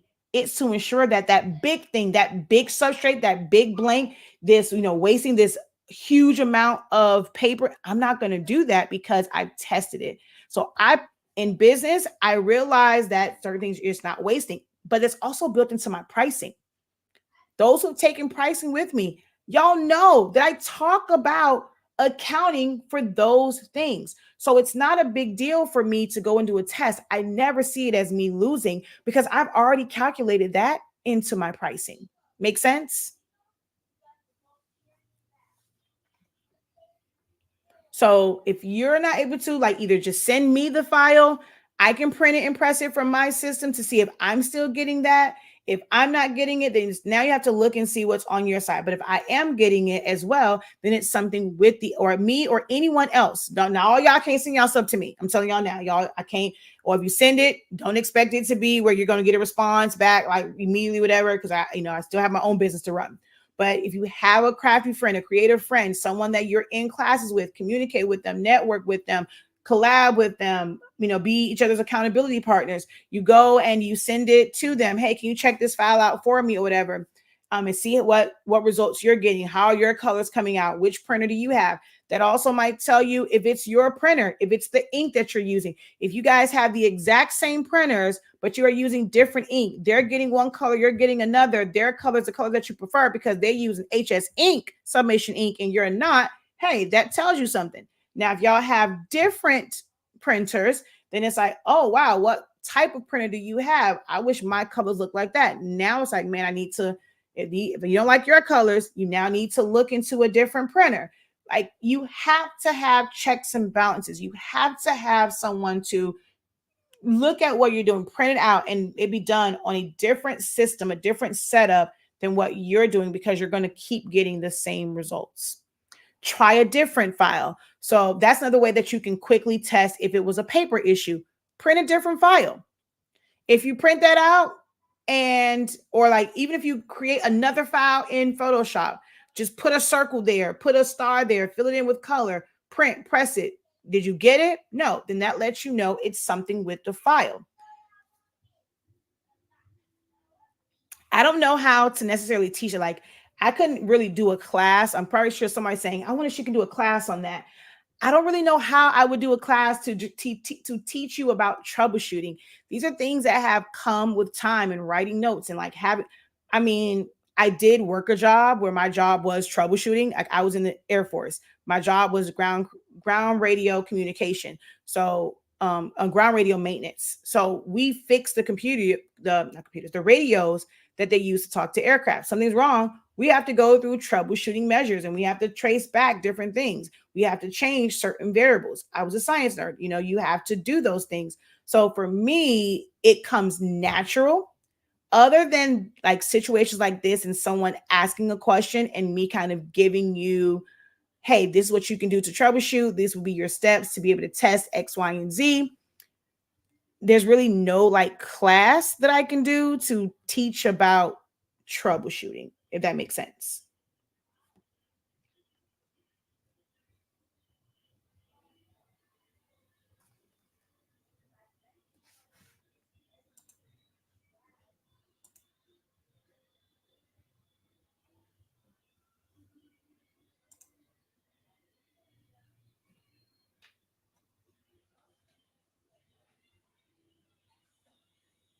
All righty. So we're going to close out. Don't forget to visit our website. Maybe next time you guys will have your questions ready for me, your design questions and things of that nature. That's what I come on here for. I was really hoping to do some designing, but nobody asked design questions. But visit our website, shop.hsink365.com. As you can see, we do offer a Sezzle that will allow you to break your total up into 4 payments. We have Sublimation paper, ink, the pre-sale. We're hoping to close out and have enough. We have not met the minimum, which I keep forgetting to move this up. We have not met the minimum quantity to even be able to order, like, because we have so many sizes, we have to meet that minimum quantity for like certain sizes. And we have not reached that. We haven't reached that number just yet. So we can't place the order. I'm trying to extend it after sending out the email. I couldn't send this week because I had stuff resigning. I'm going to try and send the email for others to know.